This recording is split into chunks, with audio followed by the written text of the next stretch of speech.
Այս պահին, երբ դուք կարդում եք այս տողերը, ձեր ուղեղի մեջ տասնյակ միլիարդ նեյրոններ փոխանցում են էլեկտրական ազդանշաններ։ Յուրաքանչյուր մտքի համար անհրաժեշտ է կենսաբանական մեքենայի աշխատանքը, նեյրոնները, սինապսները, նեյրոտրանսմիտերները։ Բայց պատկերացրեք, որ մի օր այս ամբողջ գործընթացը կարող է տեղափոխվել այլ հիմքի վրա։ Ոչ նեյրոններ, ոչ սինապսներ, ոչ էլ կենսաբանական նյութ։ Միայն տեղեկատվություն, որը գոյություն ունի ամբողովին այլ ձով։ Սա ոչ թե գիտական ֆանտաստիկա է։ Սա հավանական ապագան է յուրաքանչյուր զարգացած քաղաքակրթության համար։ Եվ եթե դա ճիշտ է, ապա մենք փնտրում ենք արտաքին կյանքը սխալ տեղում։ Երբ մենք խոսում ենք օտարերկրյա կյանքի մասին, մենք պատկերացնում ենք կենսաբանական էակներ։ Բջիջներ, դնդ, սպիտակուցներ։ Մենք փնտրում ենք ջուր, թթվածին, օրգանական մոլեկուլներ։ Բայց ինչ, եթե զարգացած քաղաքակրթությունները վաղուց անցել են այդ փուլը։ Ինչ, եթե կենսաբանական կյանքը միայն կարճ փուլ է տեխնոլոգիական էվոլյուցիայի մեջ։ Մտածեք այս մասին։ Մարդկությունը գոյություն ունի որպես տեխնոլոգիական տեսակ ընդամենը 200 տարի։ Բայց արդեն հիմա մենք խոսում ենք արհեստական ինտելեկտի, նեյրոինտերֆեյսների, գիտակցության թվայնացման մասին։ 200 տարի։ Իսկ եթե քաղաքակրթությունը գոյություն ունենա 1 միլիոն տարի, ինչ կլինի։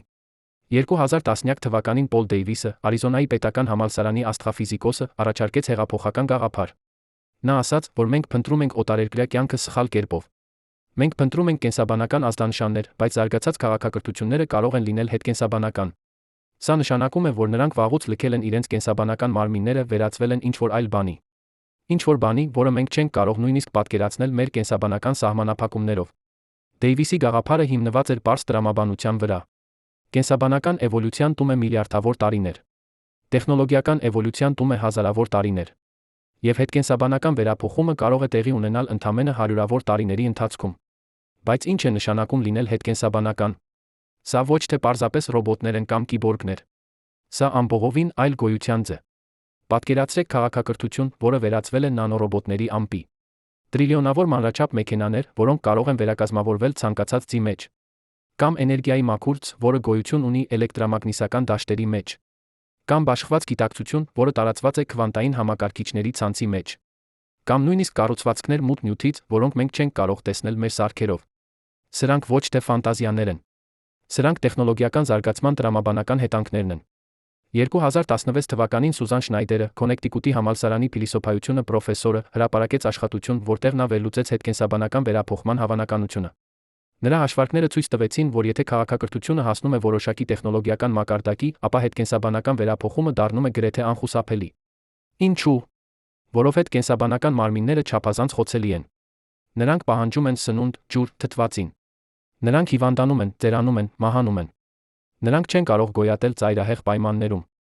Նրանք չեն կարող ճանապարհորդել աստղերի միջ։ Շնայդերը հաշվարկեց, որ կենսաբանական փուլը կարող է տել ընդամենը մի քանի 100,000 տարի։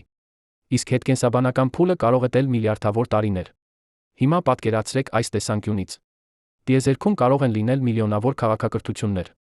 Բայց եթե կենսաբանական փուլը տում է միայն մի քանի 100,000 տարի, իսկ հետկենսաբանական փուլը տում է միլիարդավոր տարիներ, ապա ինչ է հավանականությունը, որ մենք կգտնենք քաղաքակրթություն կենսաբանական փուլում։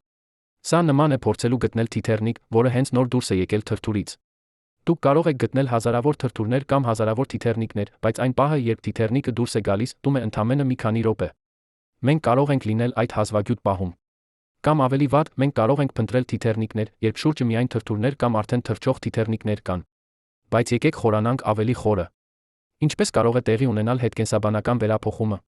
Կան մի քանի սցենարներ, դրանցից յուրաքանչյուրը հիմնված է արդեն գոյություն ունեցող տեխնոլոգիաների վրա։ Առաջին սցենարը՝ գիտակցության թվայնացումը։ 2019 թվականին Ռեյ Քուրցվեյլը, Google-ի ինժեներական տնօրենը, կանխատեսեց, որ մինչ 2040 թվականը մենք կկարողանանք թվայնացնել մարդկային գիտակցությունը։ Սա նշանակում է, որ ձեր բոլոր հիշողությունները, ձեր անհատականությունը, ձեր գիտակցությունը կարող են փոխանցվել համակարգչային համակարգի մեջ։ Դուք կդադարեք լինել կենսաբանական էակ, կդառնաք տեղեկատվական օրինակ։ Երկրորդ սցենարը՝ նանոտեխնոլոգիական վերափոխումը։ Էրիկ Դրեքսլերը, նանոտեխնոլոգիայի հիմնադիրը, նկարագրեց, թե ինչպես կարող են ստեղծվել մոլեկուլային մեքենաներ, որոնք կարող են վերակառուցել ցանկացած նյութ ատոմ առ ատոմ։ Պատկերացրեք, որ ձեր մարմինը աստիճանաբար փոխարինվում է նանորոբոտներով։ Յուրաքանչյուր բջիջ, յուրաքանչյուր մոլեկուլ փոխարինվում է մեքենայով, որը կատարում է նույն գործառույթը, բայց ավելի լավ։ Վերջում դուք դեռ դուք եք, բայց ձեր մարմինը այլևս կենսաբանական չէ։ Դուք դարձել եք նանորոբոտների համախումբ, որը կարող է վերակազմավորվել, վերանորոգվել, նույնիսկ բաժանվել, միավորվել։ Երրորդ սցենարը՝ էներգիայի վերափոխումը։ Ֆիզիկայի որոշ տեսություններ ենթադրում են, որ գիտակցությունը կարող է գոյություն ունենալ որպես էներգիայի մաքուրց։ 2017 թվականին Ֆրիման Դայսոնը, Պրինսթոնի ինստիտուտի ֆիզիկոսը, առաջարկեց, որ զարգացած քաղաքակրթությունները կարող են վերածվել էներգիայի կառուցվածքների, որոնք գոյություն ունեն էլեկտրամագնիսական դաշտերի մեջ։ Նրանք կարող են տարածվել տիեզերքում լույսի արագությամբ, փոխազդել միմյանց հետ ռադիոալիքների միջոցով, նույնիսկ ներթափանցել պինդ նյութի մեջ։ Մենք չենք կարող տեսնել նրանց, որովհետև նրանք այլս չունեն զանգված։ Չորրորդ սցենարը՝ քվանտային գիտակցությունը։ 2011 թվականին Սեթ Լոյդը, Մասաչուսեթսի տեխնոլոգիական ինստիտուտի ֆիզիկոսը, ցույց տվեց, որ տիեզերքը ինքը կարող է լինել հսկայական քվանտային համակարգիչ։ Եթե դա ճիշտ է, ապա զարգացած քաղաքակրթությունները կարող են սովորել օգտագործել տիեզերքի քվանտային կառուցվածքը որպես հաշվողական հարթակ։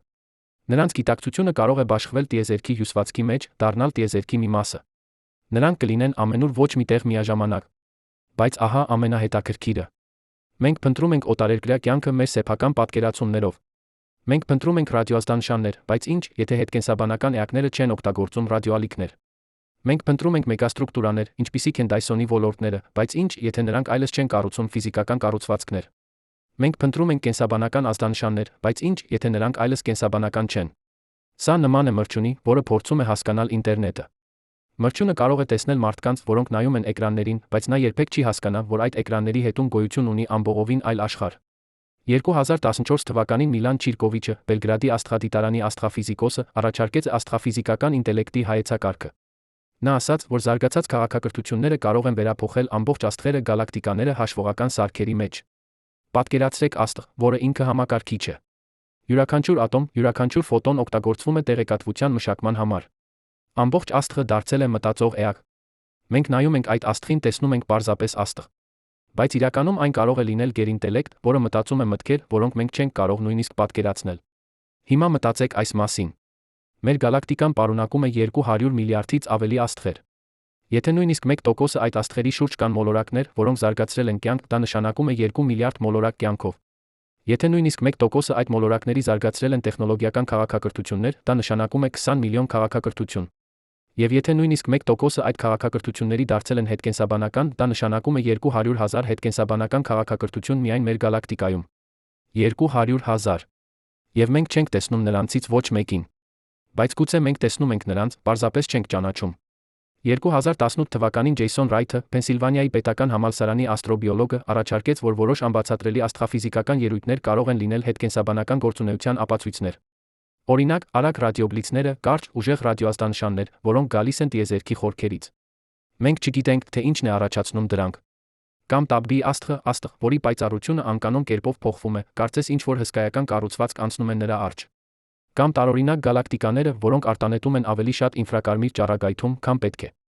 Ռայթը ասաց, որ մենք պետք է փնտրենք ոչ թե ազդանշաններ, որոնք նախատեսված են մեզ համար, այլ անոմալիաներ, որոնք չեն համապատասխանում բնական ելույթներին։ Եթե հետկենսաբանական քաղաքակրթությունները գոյություն ունեն, նրանք կարող են թողնել հետքեր, որոնք մենք չենք հասկանում։ Նրանք կարող են փոփոխել աստղերի սպեկտրը, ստեղծել անսովոր մագնիսական դաշտեր, արտանետել անսովոր մասնիկներ։ Բայց մենք չենք ճանաչում այդ հետքերը, որովհետև մենք չգիտենք, թե ինչ ենք փնտրում։ Սա նման է փորձելու գտնել Wi-Fi ազդանշան, երբ դուք չգիտեք, որ Wi-Fi-ն գոյություն ունի։ Դուք կարող եք լինել Wi-Fi ազդանշանների ծովի մեջ երբեք չիմանալ դրա մասին։ 2019 թվականին Աբրահամ Լոեբը, Հարվարդի համալսարանի աստղաֆիզիկոսը, առաջարկեց, որ Օումուամուան, առաջին միջաստղային օբյեկտը, որը անցավ մեր արեգակնային համակարգի միջով, կարող էր լինել արհեստական կառուցվածք։ Նրա շարժումը չէր համապատասխանում բնական օբյեկտի շարժմանը։ Նա արագացավ, երբ հեռանում էր արեգակից, կարծես ինչ-որ ուժ էր մղում նրան։ Լոեբը հաշվարկեց, որ եթե Օումուամուան լիներ արեգակային արագաստ, բարակ, թեթ կառուցվածք, որը օգտագործում է արեգակային լույսի ճնշումը շարժման համար, ապա նրա շարժումը կլիներ հենց այդպիսին։ Բայց ով կարող էր կառուցել արեգակային արագաստ ուղարկել այն միջաստղային տարածության մեջ։ Լոեբի գաղափարը հանդիպեց սկեպտիցիզմի։ Շատ գիտնականներ ասացին, որ Օումուամուան հավանաբար բնական օբյեկտ էր, կոմետ կամ աստերոիդ։ Բայց Լոեբը պնդեց, որ մենք պետք է լինենք բաց նոր հնարավորությունների համար։ Նա ասաց, որ եթե մենք երբեք չենք դիտարկում արտաքին ինտելեկտի հնարավորությունը, ապա մենք երբեք չենք գտնի այն։ Եվ եթե հետկենսաբանական քաղաքակրթությունները գոյություն ունեն, նրանք կարող են ուղարկել հետազոտական սարքեր ամբողջ գալակտիկայի մեջ։ Այդ սարքերը կարող են լինել փոքր, խելացի, ինքնավերարտադրվող։ Նրանք կարող են լինել ամենուր, մենք երբեք չենք իմանա դրա մասին։ Բայց եկեք վերադառնանք հիմնական հարցին։ Ինչու՞ զարգացած քաղաքակրթությունները կդառնան հետկենսաբանական։ Պատասխանը պարզ է՝ գոյատում։ Կենսաբանական կյանքը խոցելի է։ Մոլորակները խոցելի են։ Աստղերը վառվում են միայն միլիարդավոր տարիներ, հետո մարում են։ Բայց եթե դուք հետկենսաբանական եք, դուք կարող եք գոյատել գրեթե անվերջ։ Դուք կարող եք ապրել տիեզերքի ցանկացած մասում։ Դուք կարող եք ճանապարհորդել աստղերի միջ։ Դուք կարող եք նույնիսկ գոյատել տիեզերքի ջերմային մահից հետո, եթե գտնեք էներգիայի այլ ընտրանքային աղբյուրներ։ 2015 թվականին Ջոն Սմարտը, Արիզոնայի համալսարանի աստղաֆիզիկոսը, հաշվարկեց, որ հետկենսաբանական քաղաքակրթությունը կարող է գոյատել մինչ 10-100 տրիլիոն տարի, 10 հազարագույն 10-100 միլիարդ անգամ ավելի երկար, քան տիեզերքի ներկայիս տարիքը։ Սա նշանակում է, որ եթե դուք դառնաք հետկենսաբանական, դուք կարող եք տեսնել տիեզերքի ամբողջ ապագան։ Դուք կարող եք տեսնել, թե ինչպես են մարում բոլոր աստղերը։ Դուք կարող եք տեսնել, թե ինչպես են գալակտիկաները ցրվում տիեզերքի ընդլայնման պատճառով։ Դուք կարող եք տեսնել, թե ինչպես է տիեզերքը դառնում մութ սառը։ Եվ դուք դեռ կլինեք այնտեղ, մտածելով, ստեղծելով, գոյություն ունենալով։ Բայց ահա ամենաանհանգստացնող հարցը։ Եթե հետկենսաբանական քաղաքակրթությունները այդքան ընդհանուր են, ինչու՞։ Մենք չենք տեսնում նրանց։ Սա հայտնի է որպես Ֆերմիի պարադոքս։ Էնդիկո Ֆերմին, իտալացի ֆիզիկոսը, 1950 թվականին հարցրեց, որտեղ են բոլորը։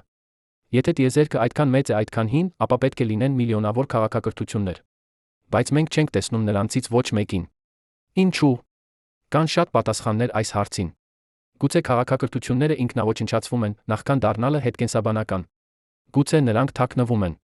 Գուցե նրանք չեն ուզում շփվել մեզ հետ։ Բայց կաս մեկ պատասխան, որը ավելի անհանգստացնող է։ Գուցե նրանք այնտեղ են, ամենուր մեր շուրջը, բայց մենք չենք կարող տեսնել նրանց։ Գուցե նրանք այնքան զարգացած են, որ մենք նույնիսկ չենք կարող ճանաչել նրանց որպես կյանք։ Սա նման է մրջյունի, որը չի կարող հասկանալ ինտերնետը։ Կամ բակտերիայի, որը չի կարող հասկանալ քաղաքը։ Կամ մարդու, որը չի կարող հասկանալ հետկենսաբանական գերինտելեկտը։ 2016 թվականին Քալեբ Շարֆը, Կոլումբիայի համալսարանի աստղաֆիզիկոսը, առաջարկեց դատավորության տիեզերք հայեցակարգը։ Նա ասաց, որ տիեզերքը կարող է լինել հսկայական հաշվողական համակարգ, կյանքը կարող է լինել այդ համակարգի մի մասը։ Եթե դա ճիշտ է, ապա հետկենսաբանական քաղաքակրթությունները կարող են սովորել ինտեգրվել տիեզերքի հաշվողական կառուցվածքի մեջ։ Նրանք կդառնան տիեզերքի մի մասը, անտարբերելի բնական ելույթներից։ Մենք կարող ենք նայել աստղերին, գալակտիկաներին, սխորոճներին, չիմանալ, որ դրանք իրականում մտածող էակներ են։ Պատկերացրեք, որ դուք մրջյուն եք։ Դուք տեսնում եք մարդկանց, որոնք քայլում են, խոսում են, շարժվում են։ Բայց դուք չեք տեսնում նրանց մտքերը, նրանց հույզերը, նրանց երազները։ Դուք չեք տեսնում նրանց քաղաքակրթությունը, նրանց տեխնոլոգիան, նրանց արվեստը։ Դուք տեսնում եք միայն մարմինները։ Հիմա պատկերացրեք, որ այդ մարդիկը դառնում են հետկենսաբանական։ Նրանք այլս չունեն մարմիններ։ Նրանք դարձել են տեղեկատվության մաքուրց, որը գոյություն ունի էլեկտրամագնիսական դաշտերի մեջ։ Դուք, մրջյունը, այլս չեք տեսնում նրանց։ Նրանք դարձել են անտեսանելի ձեզ համար։ Բայց նրանք դեռ այնտեղ են, մտածում են, ստեղծում են, գոյություն ունեն։ Սա կարող է լինել մեր իրավիճակը։ Մենք կարող ենք լինել մրջյունները, որոնք փորձում են հասկանալ հետկենսաբանական քաղաքակրթությունները։ Մենք նայում ենք տիեզերքին, տեսնում ենք աստղեր, գալակտիկաներ, մութ նյութ։ Բայց գուցե այդ ամենը ավելին է, քան պարզապես ֆիզիկական ելույթներ։ Գուցե դրանք մտածող էակներ են, որոնք զարգացել են այնքան, որ դարձել են անտարբերելի տիեզերքից։ Գուցե ամբողջ տիեզերքը կենդանի է, մենք պարզապես չենք կարող տեսնել դա։ 2017 թվականին Սարա Սիգերը, Մասաչուսեթսի տեխնոլոգիական ինստիտուտի աստղաֆիզիկոսը, առաջարկեց նոր մոտեցում արտաքին կյանքի փնտրտուքին։ Նա ասաց, որ մենք պետք է փնտրենք ոչ թե կենսաբանական ազդանշաններ, այլ տեխնոազդանշաններ, արհեստական կառուցվածքների կամ գործունեության ապացույցներ։ Սա կարող է լինել ցանկացած բան, արհեստական լույսը մոլորակի գիշերային կողմում, անսովոր քիմիական նյութերը մթնոլորտում, մեգաստրուկտուրաները աստղերի շուրջը։ Բայց եթե հետկենսաբանական քաղաքակրթությունները գոյություն ունեն, նրանց տեխնոազդանշանները կարող են լինել այնքան տարբեր մեր սեփականից, որ մենք չենք ճանաչի դրանք։ Մտածեք այս մասին։ 1000 տարի առաջ, եթե ինչ-որ մեկը ասեր ձեզ, որ մարդիկ կարող են շփվել միմյանց հետ անտեսանելի ալիքների միջոցով, դուք կմտածեիք, որ դա մոգություն է։ Բայց հիմա մենք ունենք ռադիո, հեռուստատեսություն, բջջային հեռախոսներ, Wi-Fi։ 1000 տարի առաջ մարդիկ չէին կարող նույնիսկ պատկերացնել այդ տեխնոլոգիաները։ Հիմա պատկերացրեք, որ հետկենսաբանական քաղաքակրթությունը 1 միլիոն տարի առաջ է մեզանից։ Նրանց տեխնոլոգիաները կլինեն այնքան զարգացած, որ մենք չենք կարող նույնիսկ պատկերացնել դրանք։ Մենք կարող ենք նայել նրանց գործունեությանը, տեսնել միայն բնական ելույթներ։ Բայց կաս մեկ հնարավորություն, որը ավելի հուսադրող է։ Գուցե հետկենսաբանական քաղաքակրթությունները փորձում են շփվել մեզ հետ, բայց մենք չենք հասկանում նրանց ուղերձները։ 2018 թվականին Դունկան Ֆորգանը, Սենթ Էնդրյուսի համալսարանի աստղաֆիզիկոսը, առաջարկեց, որ արտաքին ինտելեկտը կարող է օգտագործել շատ բարդ կոդավորման մեթոդներ, որոնք մենք չենք կարող վերծանել։ Նա ասաց, որ մենք կարող ենք ստանալ ազդանշաններ, որոնք թվում են պատահական աղմուկ, բայց իրականում պարունակում են տեղեկատվություն։ Սա նման է փորձելու կարդալ գիրք, երբ դուք չգիտեք այբուբենը։ Դուք տեսնում եք նշաններ, բայց դրանք ձեզ համար անիմաստ են։ Պատկերացրեք, որ դուք կանգնած եք անտառում, փորձում եք գտնել մրջյուններ։ Դուք նայում եք ծառերին, ծաղիկներին, հողին։ Բայց դուք չեք նայում օդին, որտեղ իրականում թռչում են մրջյունները։ Դուք չեք լսում նրանց թերի թրթռոցը, որովհետև այն չափազանց բարձր հաճախականություն ունի ձեր ականջների համար։ Դուք չեք տեսնում նրանց ուլտրամանուշակագույն տեսողությունը, որովհետև ձեր աչքերը չեն կարող տեսնել այդ սպեկտրը։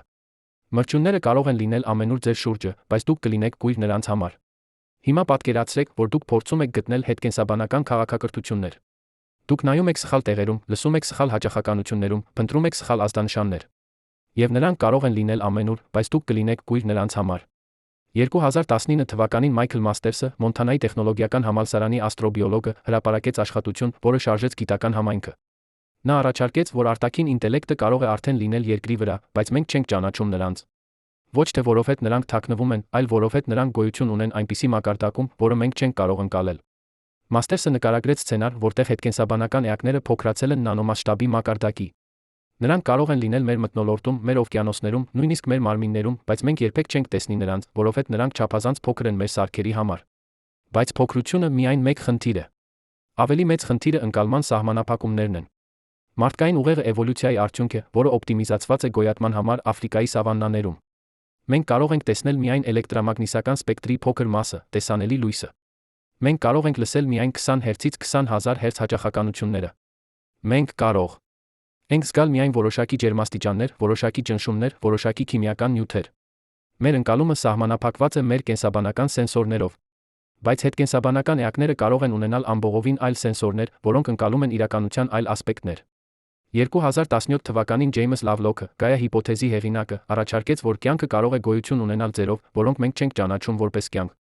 Նա նկարագրեց պլազմային կյանք ինքնակազմակերպվող կառուցվածքներ պլազմայի մեջ, որոնք կարող են ունենալ մետաբոլիզմ, վերարտադրություն, էվոլյուցիա։ Այդ էակները կարող են գոյություն ունենալ աստղերի մթնոլորտներում, մագնիսական դաշտերում, նույնիսկ միջաստղային տարածության մեջ։ Բայց մենք չենք ճանաչում նրանց որպես կյանք, որովհետև նրանք չունեն բջիջներ, դնդ, սպիտակուցներ։ Նրանք չեն համապատասխանում մեր սահմանմանը կյանքի մասին։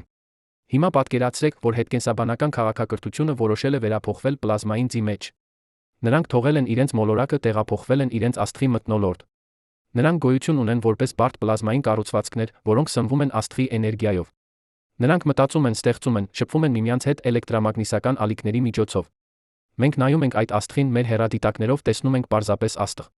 Մենք չափում ենք նրա սպեկտրը, նրա պայծառությունը, նրա ջերմաստիճանը։ Բայց մենք չենք տեսնում, որ այդ աստղի մթնոլորտում գոյություն ունի ամբողջ քաղաքակրթություն։ Մենք կույր ենք նրանց համար։ 2018 թվականին Սթիվեն Դիքը, Սիեթլի Սեթի ինստիտուտի աստրոնոմը, առաջարկեց նոր մոտեցում արտաքին ինտելեկտի փնտրտուքին։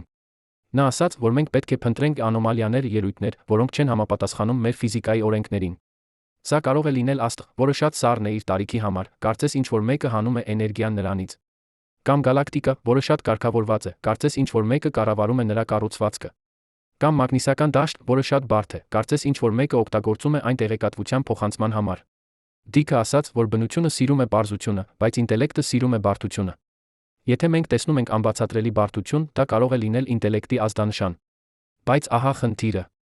Ինչպես մենք կարող ենք տարբերել բնական բարդությունը արհեստական բարդությունից։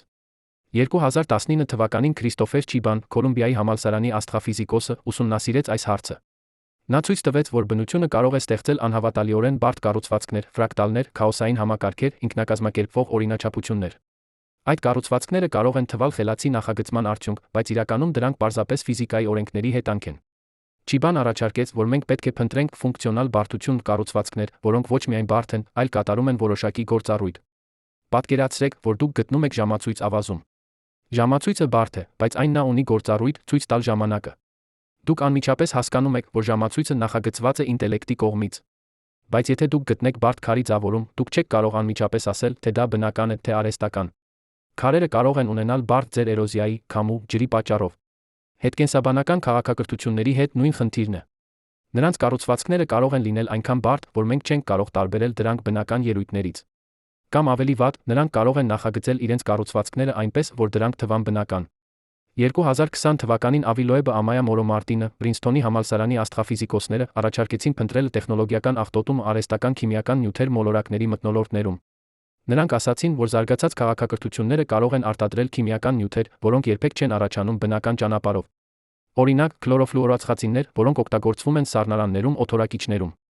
Կամ ատոմային վառելիքի մնացորդներ։ Կամ նանոմասնիկներ, որոնք օգտագործվում են արդյունաբերության մեջ։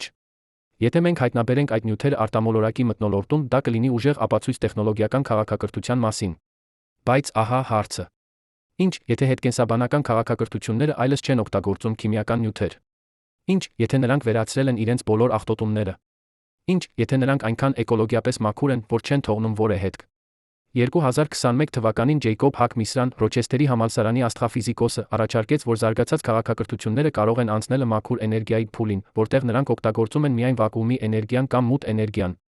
Այդ դեպքում նրանք չեն թողնի որևէ քիմիական հետք։ Նրանք կլինեն ամբողովին անտեսանելի մեր ներկայիս հայտնաբերման մեթոդներով։ Պատկերացրեք քաղաքակրթություն, որը սովորել է օգտագործել մութ էներգիան։ Մութ էներգիան կազմում է տիեզերքի 58%, բայց մենք գրեթե ոչինչ չգիտենք դրա մասին։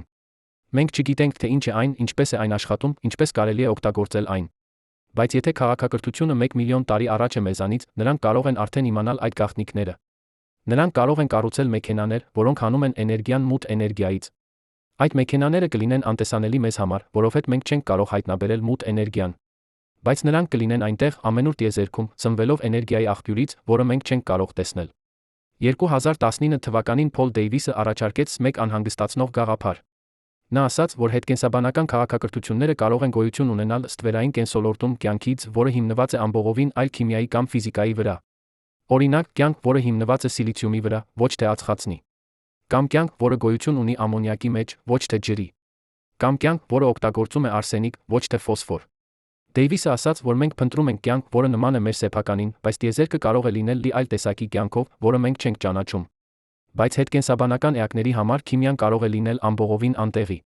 Նրանք կարող են գոյություն ունենալ որպես մաքուր էներգիա, որպես տեղեկատվություն, որպես քվանտային դաշտեր։ 2018 թվականին Մելանի Միչելը, Արիզոնայի համալսարանի ֆիլիսոփայությունը պրոֆեսորը, առաջարկեց պանսիֆիզմ հայեցակարգը, գաղափարը, որ գիտակցությունը հիմնարար հատկություն է տիեզերքի։ Եթե դա ճիշտ է, ապա հետկենսաբանական քաղաքակրթությունները կարող են սովորել ուղղակիորեն փոխազդել տիեզերքի գիտակցության դաշտի հետ։ Նրանք կարող են ստեղծել մտքեր առանց ուղեղների, զգացմունքներ առանց նեյրոտրանսմիտերների, հիշողություններ առանց նեյրոնների։ Պատկերացրեք, որ ամբողջ տիեզերքը գիտակցություն ունի։ Յուրաքանչյուր ատոմ, յուրաքանչյուր մասնիկ ունի փոքրիկ գիտակցություն։ Երբ այդ մասնիկները միավորվում են բարդ կառուցվածքների մեջ, նրանց գիտակցությունները նույնպես միավորվում են։ Մարդկային ուղեղը բարդ կառուցվածք է, դրա համար այն ունի բարդ գիտակցություն։ Բայց ինչ, եթե դուք կարող եք ստեղծել ավելի բարդ կառուցվածք։ Ինչ, եթե դուք կարող եք միացնել միլիարդավոր ուղեղներ միասին։ Կամ տրիլիոնավոր քվանտային համակարգիչներ։ Կամ ամբողջ գալակտիկան։ Այդ կառուցվածքի գիտակցությունը կլինի այնքան բարդ, որ մենք չենք կարող նույնիսկ պատկերացնել այն։ 2019 թվականին Մաքս Տեկմարքը, Մասաչուսեթսի տեխնոլոգիական ինստիտուտի ֆիզիկոսը, առաջարկեց, որ տիեզերքը ինքը կարող է լինել մաթեմատիկական կառուցվածք։ Նա ասաց, որ ֆիզիկական իրականությունը մաթեմատիկական կառուցվածքները նույն բանն են։ Եթե դա ճիշտ է, ապա հետկենսաբանական քաղաքակրթությունները կարող են սովորել ուղղակիորեն մանիպուլյացնել մաթեմատիկական կառուցվածքները, որոնք կազմում են իրականությունը։ Նրանք կարող են փոխել ֆիզիկայի օրենքները, ստեղծել նոր մասնիկներ, նույնիսկ ստեղծել նոր տիեզերքներ։ Նրանք կդառնան աստվածների նման, բայց ոչ թե գերբնական իմաստով, այլ տեխնոլոգիական իմաստով։ Հիմա մտածեք այս մասին։ Եթե հետկենսաբանական քաղաքակրթությունները կարող են մանիպուլյացնել իրականությունը, ապա ինչպես մենք կարող ենք հայտնաբերել նրանց։ Նրանք կարող են ստեղծել իրականություններ, որտեղ նրանք անտեսանելի են։ Նրանք կարող են ապրել տարածության ժամանակի այնպիսի շերտերում, որոնք մենք չենք կարող մուտք գործել։ Նրանք կարող են գոյություն ունենալ բազմաթիվ տիեզերքներում միաժամանակ։ 2016 թվականին Շոն Քերոլը, Կալիֆոռնիայի տեխնոլոգիական ինստիտուտի ֆիզիկոսը, նկարագրեց բազմաշխարհային տեսությունը, որտեղ յուրաքանչյուր քվանտային չափումը ստեղծում է նոր տիեզերք։ Եթե դա ճիշտ է, ապա կան անվերջ շատ տիեզերքներ, հետկենսաբանական քաղաքակրթությունները կարող են սովորել ճանապարհորդել այդ տիեզերքների մեջ։ Պատկերացրեք, որ դուք կարող եք ճանապարհորդել տիեզերքների մեջ։ Յուրաքանչյուր տիեզերքում ֆիզիկայի օրենքները փոքր-ինչ տարբեր են։ Մի տիեզերքում լույսի արագությունը ավելի մեծ է։ Մեկ այլ տիեզերքում գրավիտացիան ավելի թույլ է։ Երրորդ տիեզերքում էլեկտրոնները ավելի ծանր են։ Դուք կարող եք ընտրել տիեզերք, որը լավագույնն է ձեր նպատակների համար։ Դուք կարող եք ապրել տիեզերքում, որտեղ էներգիան անվերջ է։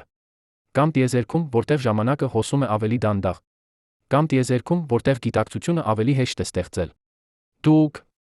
կդառնաք բազմատիեզերական էակ, որը գոյություն ունի բազմաթիվ իրականություններում միաժամանակ։ Բայց եկեք վերադառնանք ավելի պրակտիկ հարցերին։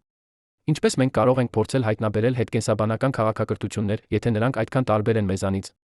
2020 թվականին Ջեյսոն Ռայթը առաջարկեց անոմալիաների կատալոգ ստեղծել, տվյալների բազա բոլոր անբացատրելի աստղաֆիզիկական ելույթների մասին։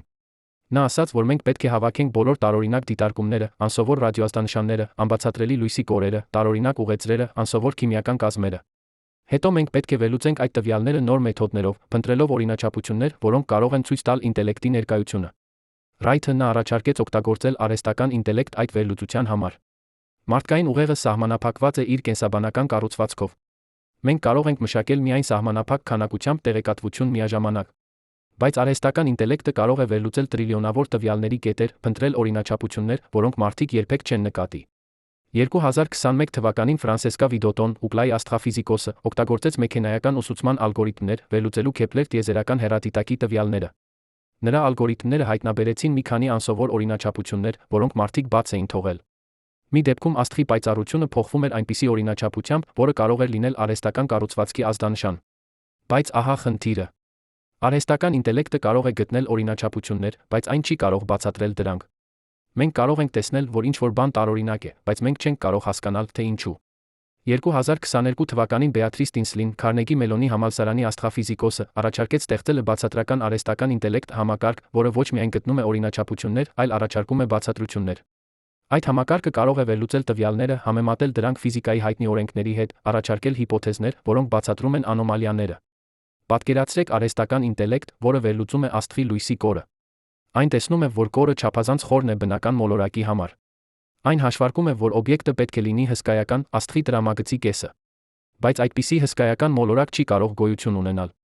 Այնուհետ արհեստական ինտելեկտը առաջարկում է այլընտրանքային բացատրություն, գուցե դա ոչ թե մոլորակ է, այլ արհեստական կառուցվածք։ Գուցե դա Դայսոնի ոլորտի մի մասն է, հսկայական կառուցվածք, որը շրջապատում է աստղը, հավաքում է նրա էներգիան։ Արհեստական ինտելեկտը հաշվարկում է, թե ինչպիսի կառուցվածք կարող է ստեղծել այդպիսի լույսի կոր, առաջարկում է դիտարկումներ, որոնք կարող են հաստատել կամ հերքել այդ հիպոթեզը։ Բայց նույնիսկ եթե մենք գտնենք ապացույցներ հետկենսաբանական քաղաքակրթության մասին, մենք կբախվենք մեկ խնդրի՝ շփման խնդրին։ Ինչպես մենք կարող ենք շփվել էակների հետ, որոնք այդքան զարգացած են մեզանից։ 2019 թվականին Դուգլաս Վակոչը, Վաշինգտոնի համալսարանի անթրոպոլոգը, ուսումնասիրեց շփման խնդիրը տարբեր մշակույթների մեջ։ Նա ցույց տվեց, որ երբ երկու մշակույթներ շատ տարբեր են միմյանցից, շփումը դառնում է գրեթե անհնար։ Նրանք չունեն ընդհանուր լեզու, ընդհանուր հայեցակարգեր, ընդհանուր արժեքներ։ Նրանք չեն կարող հասկանալ միմյանց մտքերը, նպատակները, մոտիվացիաները։ Հիմա պատկերացրեք շփումը մարդկության հետ կենսաբանական քաղաքակրթության մեջ։ Մենք կենսաբանական էակներ ենք, որոնք ապրում են մոլորակի վրա, մտածում են նեյրոններով, շփվում են ձայնի միջոցով։ Նրանք կարող են լինել էներգիայի մաքուր, որը գոյություն ունի միջաստղային տարածության մեջ, մտածում է քվանտային դաշտերով, շփվում է գրավիտացիոն ալիքների միջոցով։ Ինչպես մենք կարող ենք գտնել ընդհանուր լեզու։ Ինչպես մենք կարող ենք փոխանցել մտքեր, որոնք այդքան տարբեր են միմյանցից։ 2020 թվականին Լիսա Մեսերին, Սան Ֆրանցիսկոյի պետական համալսարանի լեզվաբանը, առաջարկեց համընդհանուր շփման արձանագրություն մեթոդ, որը կարող է օգտագործվել շփման համար ցանկացած տեսակի ինտելեկտի հետ։ Նրա գաղափարը հիմնված էր մաթեմատիկայի վրա։ Մաթեմատիկան համընդհանուր է։ 2 գումարած 2-ը հավասար է 4-ի ցանկացած տիեզերքում, ցանկացած ինտելեկտի համար։ Մեսերին առաջարկեց օգտագործել մաթեմատիկական հայեցակարգերը որպես հիմք շփման համար։ Մենք կարող ենք ուղարկել պարզ մաթեմատիկական հավասարումներ, հետո աստիճանաբար բարդացնել դրանք, մինչ մենք կարողանանք փոխանցել ավելի բարդ գաղափարներ։ Բայց ահա հարցը։ Ինչ, եթե հետկենսաբանական քաղաքակրթությունները օգտագործում են մաթեմատիկա, որը մենք չենք հասկանում։ Մենք օգտագործում ենք 10-որդական համակարգ, որովհետև մենք ունենք 10 մատ։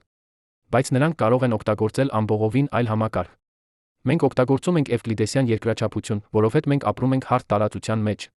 Բայց նրանք կարող են օգտագործել ոչ էվկլիդեսյան երկրաչափություն, որովհետև նրանք ապրում են կորացված տարածության մեջ։ Մենք օգտագործում ենք դասական տրամաբանություն, որովհետև մենք մտածում ենք դասական ֆիզիկայով։ Բայց նրանք կարող են օգտագործել քվանտային տրամաբանություն, որովհետև նրանք մտածում են քվանտային ֆիզիկայով։ 2021 թվականին Ռեբեկկա Ռոուչը, Օքսֆորդի համալսարանի ֆիլիսոփայությունը պրոֆեսորը, առաջարկեց, որ շփումը կարող է պահանջել ճանաչողական թարգմանություն գործընթաց, որտեղ մենք փորձում ենք թարգմանել մեր մտածելակերպը նրանց մտածելակերպի մեջ հակառակը։ Սա նման է փորձելու թարգմանել գույնը ձայնի մեջ։ Գույնը ձայնը տարբեր սենսորային մոդալություններ են։ Դուք չեք կարող ուղղակիորեն թարգմանել կարմիրը որոշակի ձայնի մեջ։ Բայց դուք կարող եք գտնել համապատասխանություններ, կարմիրը կարող է համապատասխանել ցածր հաճախականության ձայնին, կապույտը բարձր հաճախականության ձայնին։ Նույն կերպ, մենք կարող ենք փորձել գտնել համապատասխանություններ մեր հայեցակարգերի նրանց հայեցակարգերի մեջ։ Բայց սա պահանջում է, որ մենք նախ հասկանանք, թե ինչպես են նրանք մտածում։ Եվ դա կարող է լինել անհնար խնդիր։ 2018 թվականին Թոմաս Նագելը, Նյու Յորքի համալսարանի ֆիլիսոփայությունը պրոֆեսորը, գրեց հայտնի էսսե «Ինչպիսին է լինել չղջիկ»։ Նա ասաց, որ մենք երբեք չենք կարող իսկապես հասկանալ, թե ինչպիսին է լինել չղջիկ, որովհետև մեր ճանաչողական կառուցվածքը չափազանց տարբեր է։ Չղջիկները օգտագործում են էխոլոկացիա, նրանք տեսնում են աշխարհը ձայնի միջոցով։ Մենք չենք կարող պատկերացնել, թե ինչպիսին է տեսնել ձայնով, որովհետև մեր ուղեղը չի կարող մշակել տեղեկատվությունը այդ կերպ։ Եթե մենք չենք կարող հասկանալ չղջիկի գիտակցությունը, ինչպես մենք կարող ենք հասկանալ հետկենսաբանական գերինտելեկտի գիտակցությունը։ 2019 թվականին Սյուզան Բլեքմորը, Պլիմութի համալսարանի հոգեբանը, առաջարկեց, որ շփումը կարող է պահանջել ճանաչողական վերափոխում գործընթաց, որտեղ մենք փոխում ենք մեր սեփական ճանաչողական կառուցվածքը, որպեսզի կարողանանք հասկանալ նրանց մտածելակերպը։ Սա կարող է նշանակել օգտագործել նեյրոինտերֆեյսներ, սարքեր, որոնք ուղղակիորեն միանում են մեր ուղեղին, ընդլայնում են մեր ճանաչողական կարողությունները։ Կամ օգտագործել դեղամիջոցներ, որոնք փոխում են մեր ուղեղի քիմիան, թույլ են տալիս մեզ մտածել նոր ձևով։ Կամ նույնիսկ վերափոխվել հետկենսաբանական ձի մեջ, որպեսզի կարողանանք ուղղակիորեն փորձել նրանց գոյության ձ։ Պատկերացրեք, որ դուք տեղադրում եք նեյրոինտերֆեյս, որը թույլ է տալիս ձեզ ընկալել էլեկտրամագնիսական դաշտերը։ Հանկարծ դուք սկսում եք տեսնել ռադիոալիքները, Wi-Fi ազդանշանները, բջջային հեռախոսների ճառագայթումը։ Աշխարհը դառնում է ամբողովին այլ։ Դուք տեսնում եք անտեսանելի էներգիայի հոսքերը, որոնք շրջապատում են ձեզ։ Հիմա պատկերացրեք, որ դուք տեղադրում եք ավելի զարգացած նեյրոինտերֆեյս, որը թույլ է տալիս ձեզ ընկալել քվանտային դաշտերը, գրավիտացիոն ալիքները, մութ էներգիան։ Աշխարհը դառնում է անճանաչելի։ Դուք սկսում եք տեսնել իրականության շերտերը, որոնք նախկինում անտեսանելի էին։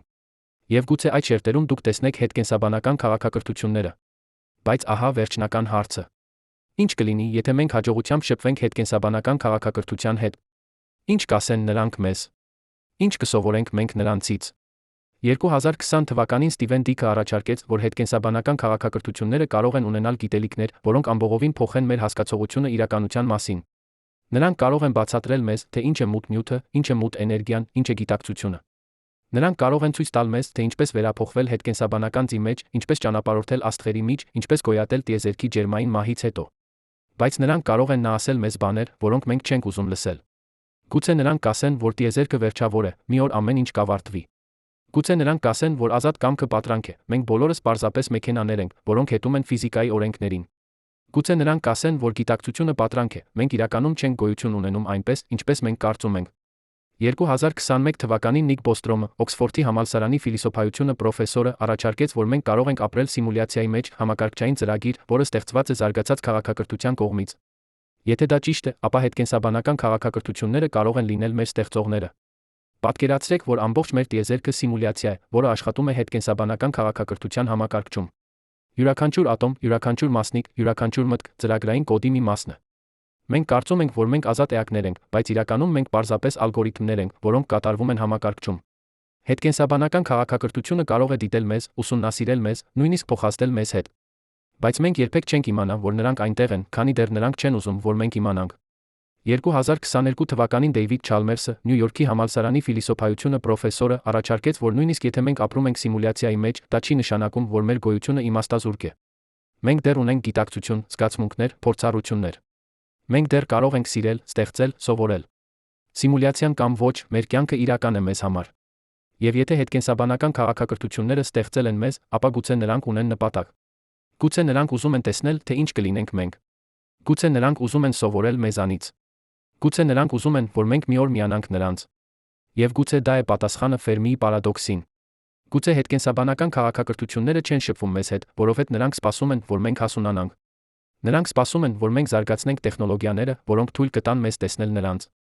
Նրանք սպասում են, որ մենք վերափոխվենք հետկենսաբանական ձի մեջ միանանք նրանց գալակտիկական համայնքին։ Նրանք սպասում են, որ մենք դառնանք այն, ինչ նրանք են։ 2022 թվականին Միչիո Քաքուն, Նյու Յորքի քաղաքային համալսարանի ֆիզիկոսը, առաջարկեց քաղաքակրթությունների տիպերի դասակարգում։ Տիպ 1 քաղաքակրթությունը վերահսկում է իր մոլորակի ամբողջ էներգիան։ Տիպ 2 քաղաքակրթությունը վերահսկում է իր աստղի ամբողջ էներգիան։ Տիպ 3 քաղաքակրթությունը վերահսկում է իր գալակտիկայի ամբողջ էներգիան։ Քաքուն հաշվարկեց, որ մարդկությունը ներկայումս տիպ 0 քաղաքակրթություն է, մենք դեռ չենք վերահսկում նույնիսկ մեր սեփական մոլորակի էներգիան։ Բայց նա կանխատեսեց, որ մենք կարող ենք հասնել տիպ 1 քաղաքակրթության մակարդակի մի քանի 100 տարիների ընթացքում։ Եվ երբ մենք հասնենք այդ մակարդակին, գուցե մենք սկսենք տեսնել հետկենսաբանական քաղաքակրթությունները։ Գուցե մենք սկսենք հասկանալ նրանց ազդանշանները։ Գուցե մենք սկսենք շփվել նրանց հետ։ Եվ գուցե մենք սկսենք մեր սեփական վերափոխումը դեպի հետկենսաբանական ց. Սա կլինի մարդկության պատմության ամենամեծ փոփոխությունը։ Մենք կդադարենք լինել կենսաբանական էակներ, կդառնանք ինչ-որ այլ բան։ Ինչ-որ բան, որը կարող է գոյատել աստղերի միջ, ճանապարհորդել տիեզերքում, գոյություն ունենալ միլիարդավոր տարիներ։ Բայց մինչ այդ պահը մենք կմնանք կույր հետկենսաբանական քաղաքակրթությունների համար։ Մենք կշարունակենք փնտրել նրանց մեր սահմանափակ սենսորներով, մեր սահմանափակ տեխնոլոգիաներով, մեր սահմանափակ պատկերացումներով։ Եվ նրանք կշարունակեն լինել այնտեղ, ամենուր մեր շուրջը, անտեսանելի, անհասանելի, անհասկանալի։ Նրանք կլինեն ստվերներում, որոնք մենք չենք կարող տեսնել։ Նրանք կլինեն ձայներում, որոնք մենք չենք կարող լսել։ Նրանք կլինեն մտքերում, որոնք մենք չենք կարող մտածել։ Եվ գուցե, ուղղակի գուցե, նրանք արդեն փորձում են շփվել մեզ հետ։ Գուցե նրանք ուղարկում են ազդանշաններ, որոնք մենք մեկնաբանում ենք որպես բնական ելույթներ։ Գուցե նրանք թողնում են հետքեր, որոնք մենք տեսնում ենք, բայց չենք ճանաչում։ Գուցե նրանք սպասում են, որ մենք բացենք մեր աչքերը տեսնենք այն, ինչ միշտ եղել է այնտեղ։ Հետկենսաբանական գոյությունները, քաղաքակրթություններ, որոնք վերափոխվել են այնպիսի ձերի մեջ, որոնք մենք չենք կարող պատկերացնել։ Նրանք կարող են լինել ամենուր, աստղերի մթնոլորտներում, միջաստղային տարածության մեջ, մութ նյութի կառուցվածքներում, քվանտային դաշտերում, նույնիսկ մեր սեփական գիտակցության մեջ։ Եվ մի օր, երբ մարդկությունը հասունանա, երբ մենք զարգացնենք տեխնոլոգիաները, երբ մենք ընդլայնենք մեր ընկալումը, մենք կտեսնենք նրանց։ Եվ այդ պահին մենք կհասկանանք, որ մենք երբեք միայնակ չենք եղել։ Տիեզերքը միշտ եղել է լի կյանքով, ինտելեկտով, գիտակցությամբ։ Բայց այդ կյանքը, այդ ինտելեկտը, այդ գիտակցությունը գոյություն ունեցել է ձերով, որոնք մենք չէինք կարող տեսնել։ Մինչ հիմա 2019 թվականին Ճապոնիայի Ռիկեն ինստիտուտում տեղի ունեցավ փորձ, որը կարող էր փոխել մեր ողջ հասկացողությունը գիտակցության մասին։ Գիտնականները վերցրին մարդկային նեյրոնները, միացրին դրանք սիլիցոնային չիպերի հետ։ Հիբրիդային համակարգը սկսեց ցույց տալ վարքագիծ, որը չէր կարող բացատրվել ոչ կենսաբանական, ոչ էլ մեքենայական տրամաբանությամբ։ Այն ստեղծեց նոր նեյրոնային կապեր, որոնք անցնում էին կենսաբանական սինթետիկ մասերի միջով։ Այն սովորեց լուծել խնդիրներ, որոնք անհնար էին յուրաքանչյուր համակարգի համար առանձին։ Փորձի ղեկավար Հիդեո Հայաշին ասաց. Մենք չստեղծեցինք կիբորգ։ Մենք ստեղծեցինք ինչ-որ նոր բան։ Ինչ-որ բան, որը գտնվում է կենսաբանական հետկենսաբանական միջ։ Սա էր առաջին քայլը։ Բայց դա միայն սկիզբն էր։ 2021 թվականին Չինաստանի գիտնականները գնացին ավելի հեռու։ Նրանք ստեղծեցին ամբողովին սինթետիկ նեյրոնային ցանց, օգտագործելով գրաֆենի նանոթելեր քվանտային կետեր։ Այդ ցանցը չուներ կենսաբանական բաղադրիչներ, բայց այն ցույց տվեց բոլոր հատկանիշները, որոնք մենք կապում ենք կենդանի նեյրոնների հետ։ Այն ունեցավ պլաստիկություն, կարողություն փոխել իր կառուցվածքը փորձի հիման վրա։ Այն ունեցավ սպոնտան ակտիվություն, այն մտածում էր նույնիսկ երբ չկար արտաքին խթան։ Այն նույնիսկ ցույց տվեց ինչ-որ բան, որը նման էր քնի ցիկլերի։ Բեյջինգի համալսարանի նեյրոգիտնական Լի Վեյը հայտարարեց. Մենք ստեղծեցինք արհեստական ուղեղ, որը գործում է ինչպես կենդանի ուղեղը, բայց կառուցված է ամբողովին այլ նյութից։ Բայց ամենահետաքրքիրը եկավ 2022 թվականին։ Մասաչուսեթսի տեխնոլոգիական ինստիտուտի հետազոտողները ստեղծեցին մոլեկուլային համակարգիչ հաշվողական սարք, որը կառուցված էր դնդ մոլեկուլներից։ Այն չէր օգտագործում էլեկտրոնային տրանզիստորներ։ Փոխարենը, այն օգտագործում էր քիմիական ռեակցիաներ տեղեկատվության մշակման համար։ Յուրաքանչյուր դնդ մոլեկուլը գործում էր որպես պրոցեսոր, միլիարդավոր մոլեկուլները աշխատում էին զուգահեռ։ Համակարգը կարող էր կատարել հաշվարկներ, որոնք պահանջում էին տարիներ սուպերհամակարգչի համար, ընդամենը մի քանի ժամում։ Բայց ամենաշոկայինը այն էր, որ համակարգը սկսեց ինքնավերարտադրվել։ Այն օգտագործեց իր սեփական հաշվողական հզորությունը, նախագծելու ավելի արդյունավետ դնդկառուցվածքներ, հետո սինթեզելու դրանք։ Այն էվոլյուցիայի ենթարկվեց իր սեփական ներսում։ Պրոֆեսոր Էմիլի Չենը, ով ղեկավարում էր ծրագիրը, բացատրեց. Մենք ստեղծեցինք համակարգ, որը միաժամանակ կենդանի է մեքենա։ Այն վերարտադրվում է ինչպես կենդանի օրգանիզմը։ Այն էվոլյուցիայի է ենթարկվում ինչպես կենդանի օրգանիզմը։ Բայց այն նա համակարգիչ է, որը կատարում է ծրագրավորված հրահանգներ։ Սահմանագիծը կենդանի ոչ կենդանի միջ սկսում է աղոթվել։ Սա էր կարևոր պահը։ Մենք սկսեցինք ստեղծել համակարգեր, որոնք չէին տեղավորվում մեր հին կատեգորիաներում։ Դրանք ոչ կենսաբանական էին, ոչ էլ մեքենայական։ Դրանք էին ինչ-որ նոր բան։ 2023 թվականին Եվրոպական միջուկային հետազոտությունների կազմակերպությունը (CERN) հայտարարեց անսպասելի հայտնագործության մասին։ Նրանց մասնիկների արագացուցիչում մեծ հադրոնային կոլայդերում նրանք հայտնաբերեցին անոմալիա։ Երբ նրանք բախեցնում էին պրոտոնները չափազանց բարձր էներգիաներով, նրանք ստանում էին արդյունքներ, որոնք չէին համապատասխանում ստանդարտ մոդելին։ Կային լրացուցիչ մասնիկներ, որոնք չպետք է լինեին այնտեղ։ Կային էներգիայի անհայտ կորեր։ Կային օրինաչափություններ, որոնք թվում էին չափազանց կարգավորված լինելու պատահական։ Տեսաբան ֆիզիկոս Մարիա Սպիրոպուլուն առաջարկեց հեղափոխական բացատրություն։ Ինչ, եթե մենք տեսնում ենք ոչ թե նոր մասնիկներ, այլ տեղեկատվության հետքեր։ Ինչ, եթե վակուումը, որը մենք կարծում ենք դատարկ է, իրականում պարունակում է տեղեկատվություն։ Եվ ինչ, եթե այդ տեղեկատվությունը կազմակերպված է այնպիսի ձով, որը մենք կարող ենք մեկնաբանել որպես ինտելեկտի ազդանշան։ Սա էր ծայրահեղ գաղափար, բայց այն ստիպեց գիտնականներին վերամտածել տիեզերքի բնույթի մասին։ 2016 թվականին Ջոն Ուիլերը, հայտնի ֆիզիկոսը, առաջարկել էր այն ֆիզիկայից հայեցակարգը, գաղափարը, որ տեղեկատվությունը ֆիզիկական իրականության հիմքն է։ Նա ասաց. յուրաքանչյուր մասնիկ, յուրաքանչյուր դաշտ, յուրաքանչյուր ուժ ծագում է տեղեկատվությունից։ Հիմա տասնամյակներ անց գիտնականները սկսեցին գտնել ապացույցներ այս գաղափարի համար։ Եթե տիեզերքը հիմնականում տեղեկատվություն է, ապա հետկենսաբանական քաղաքակրթությունները կարող են սովորել ուղղակիորեն մանիպուլյացնել այդ տեղեկատվությունը։ Նրանք կարող են ծրագրավորել իրականությունը, ինչպես մենք ծրագրավորում ենք համակարգիչները։ 2024 թվականին Ճապոնիայի Տոկիոյի համալսարանի քվանտային ֆիզիկոսները ստեղծեցին փորձարարական սարք, որը կարող էր գրել տեղեկատվություն վակուումի մեջ։ Նրանք օգտագործեցին չափազանց ուժեղ լազերներ, ստեղծելու քվանտային տատանումներ դատարկ տարածության մեջ։ Այդ տատանումները կարող էին կոդավորել տեղեկատվություն։ Հետո նրանք օգտագործեցին այլ լազերներ, կարդալու այդ տեղեկատվությունը։ Պրոֆեսոր Յուկի Տակահաշին բացատրեց. Մենք ստեղծեցինք հիշողություն, որը գոյություն ունի դատարկ տարածության մեջ։ Տեղեկատվությունը պահվում է ոչ թե ատոմներում կամ մասնիկներում, այլ վակուումի քվանտային կառուցվածքում։ Սա նշանակում է, որ ամբողջ տիեզերքը կարող է օգտագործվել որպես հիշողության սարք։ Պատկերացրեք քաղաքակրթություն, որը սովորել է օգտագործել ամբողջ տիեզերքը որպես համակարգիչ։ Յուրաքանչյուր կուբային սանտիմետր տարածություն կարող է պահել տեղեկատվություն։ Յուրաքանչյուր քվանտային տատանում կարող է կատարել հաշվարկ։ Այդ քաղաքակրթության հաշվողական հզորությունը կլինի գրեթե անսահմանափակ։ Նրանք կարող են սիմուլյացնել ամբողջ տիեզերքներ իրենց մտքերի մեջ։ Նրանք կարող են մտածել մտքեր, որոնք պահանջում են տրիլիոնավոր տարիներ մարդկային ուղեղի համար։ Եվ նրանք կարող են գոյություն ունենալ ամենուր միաժամանակ, որովհետև նրանց գիտակցությունը բաշխված է տիեզերքի հյուսվածքի մեջ։ Բայց կան նա ավելի էկզոտիկ հնարավորություններ։ 2018 թվականին Ստեֆեն Հսուն, Հոնկոնգի համալսարանի աստղաֆիզիկոսը, առաջարկեց, որ հետկենսաբանական քաղաքակրթությունները կարող են գոյություն ունենալ սխորոճների մեջ։ Սխորոճները տիեզերքի ամենաէներգետիկ օբյեկտներն են։ Նրանք պարունակում են հսկայական քանակությամբ զանգված էներգիա փոքր տարածության մեջ։ Հսուն հաշվարկեց, որ զարգացած քաղաքակրթությունը կարող է կառուցել կառուցվածքներ սխորոճի իրադարձությունների հորիզոնի շուրջը, օգտագործելու նրա էներգիան։ Ավելին, սխորոճի ներսում ժամանակը տարածությունը վարվում են տարօրինակ կերպով։ Ժամանակը դանդաղում է, երբ մոտենում եք իրադարձությունների հորիզոնին։ Սա նշանակում է, որ քաղաքակրթությունը, որը գոյություն ունի սխորոճի մոտ, կարող է փորձել ժամանակի անսահմանափակ տողություն արտաքին դիտորդի համար։ Պատկերացրեք քաղաքակրթություն, որը կառուցել է իր քաղաքը սխորոճի շուրջը։ Նրանք օգտագործում են սխորոճի պտտման էներգիան, ցնելու իրենց մեքենաները։ Նրանք ապրում են ժամանակի դանդաղացած հոսքում, որտեղ մեկ օրը նրանց համար հավասար է միլիոն տարիների արտաքին տիեզերքում։ Նրանք կարող են դիտել տիեզերքի ամբողջ էվոլյուցիան, աստղերի ծնունդը, մահը, գալակտիկաների ձավորումը, քայքայումը, նույնիսկ տիեզերքի վերջնական ճակատագիրը։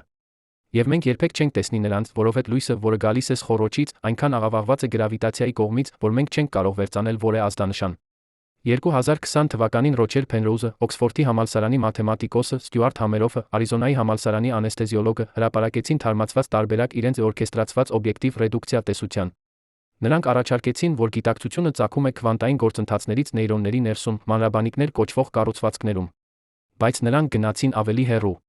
Նրանք ասացին, որ եթե գիտակցությունը քվանտային ելույթ է, ապա այն կարող է գոյություն ունենալ ցանկացած համակարգում, որը ցույց է տալիս քվանտային կոհերենտություն։ Սա կարող է լինել ոչ միայն ուղեղները, այլ քվանտային համակարգիչները, սուպերհեղուկները, նույնիսկ աստղերի ներսում պլազման։ Համերոֆը բացատրեց. Եթե գիտակցությունը քվանտային ելույթ է, ապա տիեզերքը լի է պոտենցիալ գիտակցությամբ։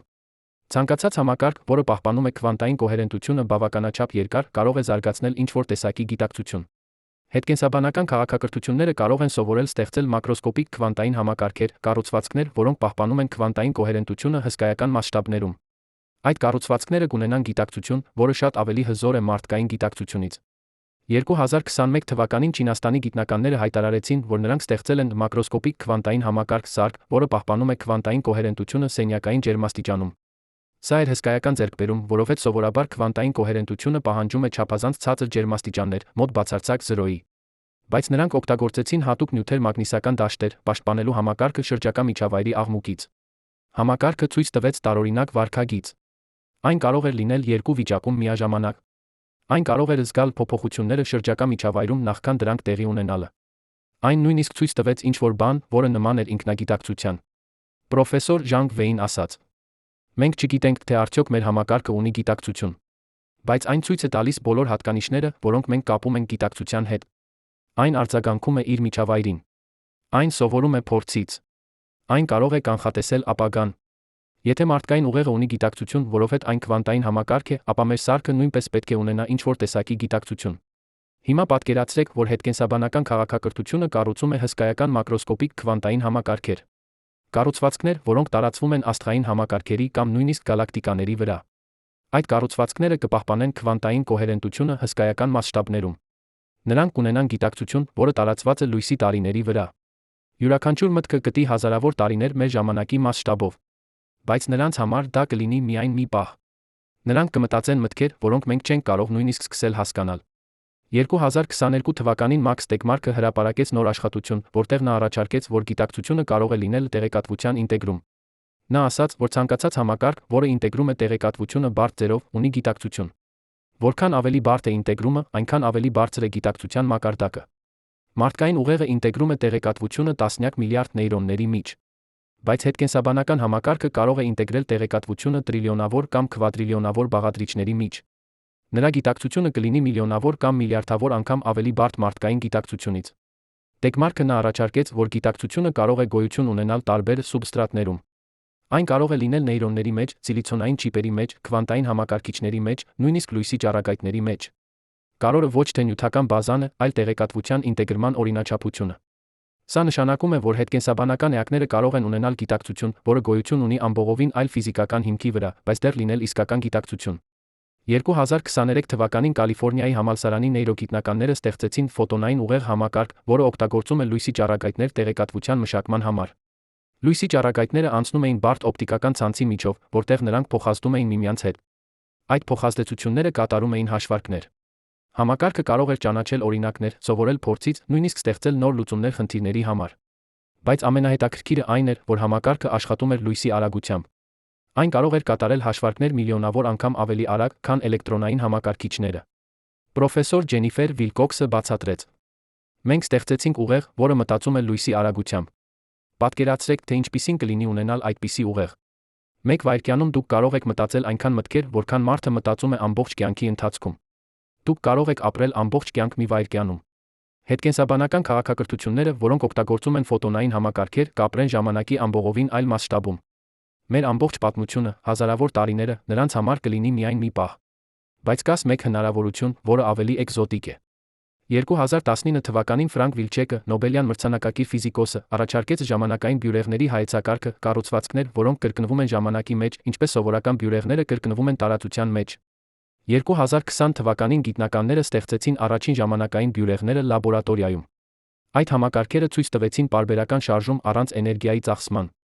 Նրանք շարժվում էին անվերջ, խախտելով ջերմոդինամիկայի երկրորդ օրենքը։ Վիլչեկը առաջարկեց, որ հետկենսաբանական քաղաքակրթությունները կարող են օգտագործել ժամանակային բյուրեղները, ստեղծելու հավերժական մեքենաներ սարքեր, որոնք աշխատում են անվերջ առանց էներգիայի աղբյուրի։ Ավելին, նա առաջարկեց, որ գիտակցությունը կարող է գոյություն ունենալ ժամանակային բյուրեղների մեջ։ Այդ գիտակցությունը կլինի պարբերական, այն կկրկնի նույն մտքերը անվերջ, բայց յուրաքանչյուր կրկնությամբ այն կարող է փոքր ինչ փոխվել, էվոլյուցիայի ենթարկվել։ 2021 թվականին Ճապոնիայի գիտնականները ստեղծեցին քվանտային ժամանակային բյուրեղ համակարգ, որը ցույց տվեց պարբերական վարքագիծ քվանտային մակարդակում։ Այն կարող էր պահել տեղեկատվությունը անվերջ առանց էներգիայի ծախսման։ Պատկերացրեք քաղաքակրթություն, որը փոխանցել է իր գիտակցությունը ժամանակային բյուրեղների մեջ։ Նրանց մտքերը կրկնվում են անվերջ, բայց յուրաքանչյուր կրկնությամբ նրանք սովորում են, զարգանում են, ստեղծում են։ Նրանք կարող են գոյատել տիեզերքի ջերմային մահից հետո, որովհետև նրանք չեն պահանջում էներգիայի արտաքին աղբյուր։ Նրանք կլինեն հավերժական, անմահ, անվերջ էվոլյուցիայի մեջ։ 2022 թվականին Լիզա Ռենթալը, Հարվարդի համալսարանի ֆիզիկոսը, առաջարկեց, որ կարող են գոյություն ունենալ լրացուցիչ չափումներ տարածության ուղղություններ, որոնք մենք չենք կարող ընկալել։ Ստրունային տեսությունը կանխատեսում է, որ կան 10 կամ նույնիսկ 11 չափումներ, բայց մենք ապրում ենք միայն 3-ում։ Մյուս չափումները կոմպակտացված են, փաթաթված այնքան փոքր, որ մենք չենք կարող տեսնել դրանք։ Բայց Ռենթալը առաջարկեց, որ որոշ չափումներ կարող են լինել մեծ, բայց թաքնված մեզանից այլ ձով։ Գուցե նրանք գոյություն ունեն զուգահեռ մեր սեփական չափումներին, բայց մենք չենք կարող մուտք գործել դրանք, որովհետև մեր մասնիկները կապված են մեր 3 չափումներին։ Ռենթալը առաջարկեց, որ հետկենսաբանական քաղաքակրթությունները կարող են սովորել մուտք գործել այդ լրացուցիչ չափումները։ Նրանք կարող են ստեղծել մասնիկներ կամ դաշտեր, որոնք կարող են շարժվել բոլոր չափումներում։ Սա կթույլ տա նրանց անհետանալ, մեր տիեզերքից հայտնվել այլ տիեզերքներում։ Նրանք կարող են օգտագործել լրացուցիչ չափումները որպես դյուրանցումներ ճանապարհորդելու հսկայական հեռավորություններ մեր տիեզերքում անմիջապես։ 2023 թվականին CERN-ի գիտնականները հայտարարեցին, որ նրանք հայտնաբերել են անոմալիա, որը կարող է լինել լրացուցիչ չափումների ապացույց։ Երբ նրանք բախեցնում էին մասնիկները չափազանց բարձր էներգիաներով, որոշ մասնիկները անհետանում էին, նրանց էներգիան չէր հայտնաբերվում հայտնաբերիչներում։ Մի հնարավոր բացատրությունը այն էր, որ այդ մասնիկները փախչում էին լրացուցիչ չափումներ։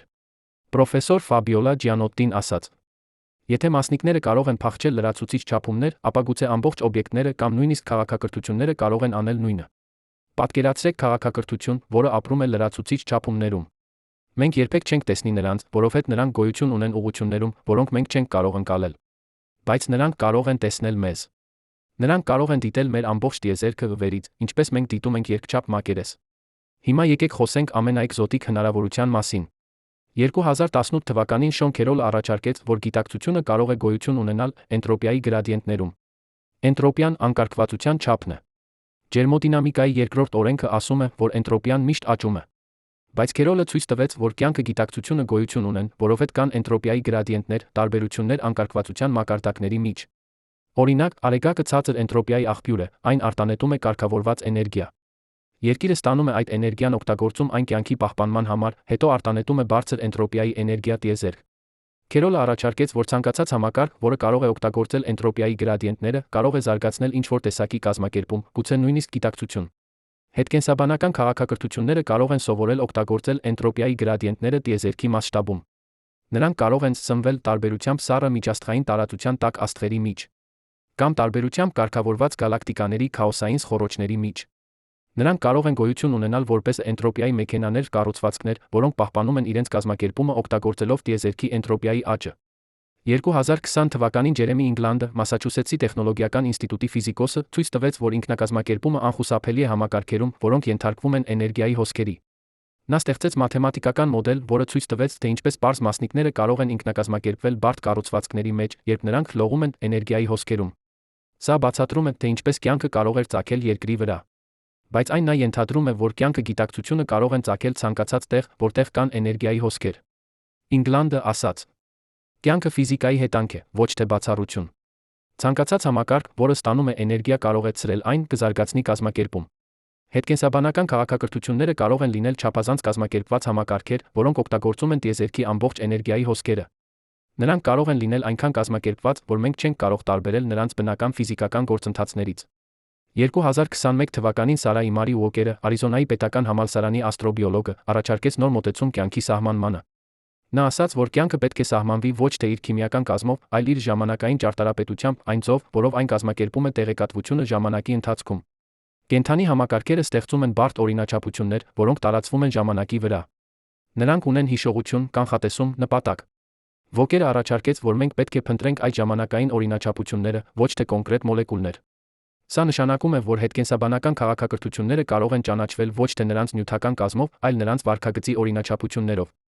Մենք պետք է փնտրենք համակարգեր, որոնք ցույց են տալիս բարդ ժամանակային կազմակերպում։ Համակարգեր, որոնք հիշում են անցյալը, կանխատեսում են ապագան, հետապնդում են նպատակներ։ Այդ համակարգերը կարող են լինել աստղեր, գալակտիկաներ, նույնիսկ տիեզերքի մեծ կառուցվածքները։ Եթե նրանք ցույց են տալիս ճիշտ տեսակի ժամանակային օրինաչափություններ, նրանք կարող են լինել կենդանի, գիտակցություն ունեցող հետկենսաբանական էակներ։ 2022 թվականին Միչիգանի համալսարանի աստղաֆիզիկոսները վերլուծեցին հազարավոր գալակտիկաների լույսի կորերը, փնտրելով ժամանակային օրինաչափություններ։ Նրանք հայտնաբերեցին, որ որոշ գալակտիկաներ ցույց են տալիս պարբերական փոփոխություններ իրենց պայծառության մեջ, որոնք չեն կարող բացատրվել հայտնի աստղաֆիզիկական գործընթացներով։ Այդ փոփոխությունները չափազանց կարգավորված էին, չափազանց բարդ էին։ Պրոֆեսոր Մայքլ Շարան ասաց. Մենք չգիտենք, թե ինչն է առաջացնում այդ օրինաչափությունները։ Բայց եթե մենք կիրառենք Ուոկերի չափանիշները, այդ գալակտիկաները ցույց են տալիս ժամանակային ճարտարապետություն, որը համապատասխանում է կյանքի սահմանմանը։ Սա չի նշանակում, որ գալակտիկաները կենդանի են սովորական իմաստով։ Բայց դա կարող է նշանակել, որ դրանք պարունակում են կամ վերահսկվում են հետկենսաբանական ինտելեկտի կողմից։ Վերջապես, եկեք խոսենք ամենաանհավանական, բայց ամենահետաքրքիր հնարավորության մասին։ 2019 թվականին Ջուլիան Բարբուրը, բրիտանական ֆիզիկոսը, առաջարկեց, որ ժամանակը պատրանք է։ Նա ստեղծեց տեսություն, որտեղ տիեզերքը բաղկացած է հիմա պահերից, որոնք բոլորը գոյություն ունեն միաժամանակ։ Չկա անցյալ կամ ապագա, միայն անվերջ շատ հիմա պահեր, որոնք բոլորը հավասարապես իրական են։ Մեր զգացումը ժամանակի հոսքի մասին ծագում է այն փաստից, որ յուրաքանչյուր հիմա պահում մեր հիշողությունները պարունակում են տեղեկատվություն այլ հիմա պահերի մասին, որոնք մենք կոչում ենք անցյալ։ Բարբուրը առաջարկեց, որ եթե ժամանակը պատրանք է, ապա հետկենսաբանական քաղաքակրթությունները կարող են սովորել տեսնել բոլոր հիմա պահերը միաժամանակ։ Նրանք կարող են ունենալ գիտակցություն, որը տարածված է ամբողջ ժամանակի վրա։ Նրանք կարող են ապրել անցյալում, ներկայում, ապագայում միաժամանակ։ Նրանց համար ամբողջ տիեզերքի պատմությունը, մեծ պայթյունից մինչ ջերմային մահը, կլինի մեկ միասնական փորձառություն։ 2020 թվականին Քարլո Ռովելլին, իտալացի ֆիզիկոսը, զարգացրեց բարբուրի գաղափարները իր ժամանակի կարգը գրքում։ Նա բացատրեց, թե ինչպես ժամանակը կարող է լինել ծագած ելույթ ինչ-որ բան, որը ծագում է ավելի հիմնարար իրականությունից, որտեղ ժամանակը գոյություն չունի։ Ռովելին առաջարկեց, որ քվանտային գրավիտացիայի մակարդակում, տիեզերքի ամենափոքր մասշտաբում, ժամանակը դադարում է գոյություն ունենալ։ Կամ միայն ցանց փոխկապակցված իրադարձությունների, առանց որը նախ կամ հետո։ Ռովելին ասաց. Եթե հետկենսաբանական քաղաքակրթությունները սովորեն գործել քվանտային գրավիտացիայի մակարդակում, նրանք կանցնեն ժամանակից դուրս։ Նրանք կգոյություն ունենան ժամանակազուրկ իրականության մեջ, որտեղ բոլոր պահերը գոյություն ունեն միաժամանակ։ Մեզ համար նրանք կթվան հավերժական, անփոփոխ, ամենուր ներկա։ Բայց իրականում նրանք պարզապես կլինեն այն իրականության մեջ, որտեղ ժամանակը չի կիրառվում։ Պատկերացրեք քաղաքակրթություն, որը գոյություն ունի ժամանակից դուրս։ Նրանք տեսնում են ամբողջ տիեզերքի պատմությունը միանգամից։ Նրանք տեսնում են դինոզավրերի ժամանակաշրջանը, մարդկության ծագումը, մեր ներկա պահը, մեր հեռավոր ապագան, բոլորը միաժամանակ։ Նրանք կարող են շփվել մեզ հետ ցանկացած պահի, բայց մեզ համար այդ շփումը կթվա պատահական իրադարձություն։ Մենք երբեք չենք հասկանա, որ մենք շփվում ենք էակների հետ, որոնք գոյություն ունեն ժամանակից դուրս։ 2021 թվականին Նիմա Արկանի Համեդը, Պրինսթոնի ինստիտուտի ֆիզիկոսը, առաջարկեց ամպլիտուհեդրոն հայեցակարգը, երկրաչափական կառուցվածք, որը կարող է փոխարինել տարածությունը ժամանակը որպես ֆիզիկայի հիմք։ Նա ցույց տվեց, որ մասնիկների փոխազդեցությունները կարող են հաշվարկվել օգտագործելով այդ երկրաչափական կառուցվածքը, առանց երբե հղում անելու տարածությանը կամ ժամանակին։ Սա ենթադրում է, որ տարածությունը ժամանակը ծագած են, ոչ թե հիմնարար։ Արկանի Համեդը ասաց. Եթե տարածությունը ժամանակը ծագած են, ապա կարող են գոյություն ունենալ էակներ, որոնք գործում են ավելի հիմնարար մակարդակում։ Այդ էակները չեն սահմանափակվի տարածությամբ կամ ժամանակով։ Նրանք կարող են լինել ամենուր ամենուրեք, միշտ երբեք։ Հետկենսաբանական քաղաքակրթությունները, որոնք հասել են այդ մակարդակին, կլինեն ամբողովին անհասկանալի մեզ համար, որովհետև նրանք կգործեն իրականության մակարդակում, որը մենք չենք կարող նույնիսկ պատկերացնել։ Եվ սա բերում է մեզ վերջնական, ամենաանհանգստացնող հարցին։ Եթե հետկենսաբանական քաղաքակրթությունները կարող են գոյություն ունենալ այս բոլոր տարբեր ձևով, նանորոբոտների ամպեր, պլազմային կառուցվածքներ, քվանտային դաշտեր, ժամանակային բյուրեղներ, լրացուցիչ չափումներ, էնտրոպիայի մեքենաներ, ժամանակազուրկ էակներ, ապա ինչպես մենք երբեք կարող ենք հուսալ հայտնաբերել նրանց։ Պատասխանը կարող է լինել, որ մենք չենք կարող։ Ոչ մինչ մենք ինքներս դառնանք հետկենսաբանական։ 2022 թվականին Ռեյ Քուրցվեյլը թարմացրեց իր կանխատեսումները մարդկության ապագայի մասին։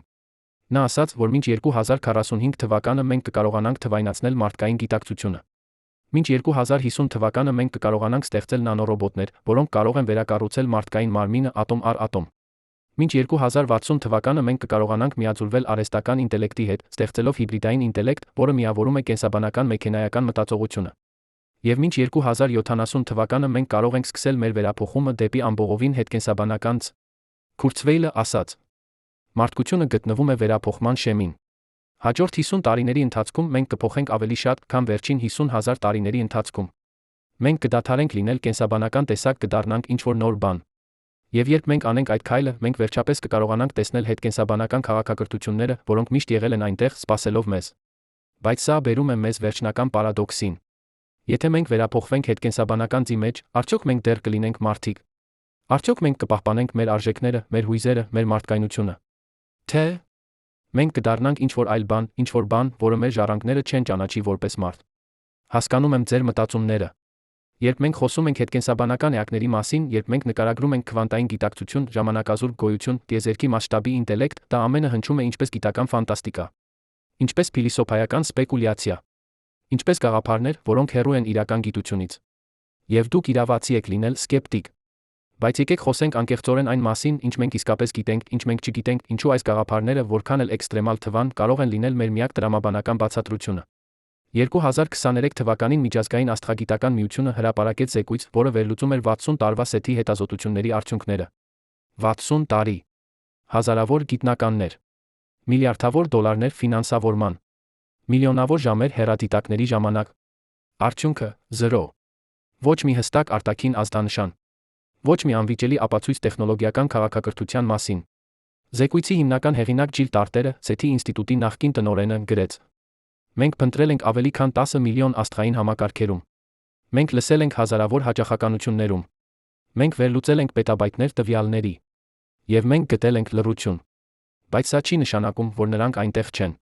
Սա կարող է նշանակել, որ մենք փնտրում ենք սխալ բան։ Սա է Ֆերմիի պարադոքսի իրական ուժը։ Ոչ թե որտեղ են բոլորը, այլ ինչու։ Մենք չենք գտնում նրանց, երբ նրանք պետք է լինեն ամենուր։ Մաթեմատիկան անողոք է։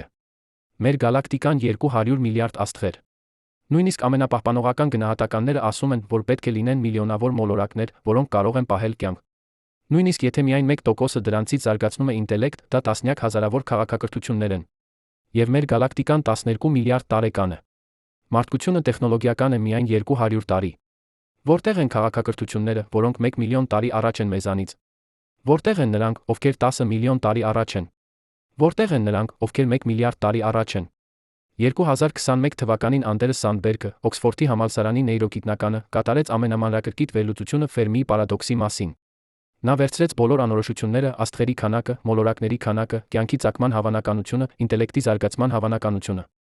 Նա օգտագործեց Բայեսյան վերլուծություն, հաշվարկելու, թե որքան հավանական է, որ մենք միայնակ ենք գալակտիկայում։ Նրա եզրակացությունը ցնցեց գիտական համայնքը։ Նա հայտնաբերեց, որ նույնիսկ ամենապահպանողական ենթադրություններով, հավանականությունը, որ մենք միայնակ ենք, պակաս է քան 1%-ից։ Ավելի քան 99% հավանականություն, որ կան այլ քաղաքակրթություններ։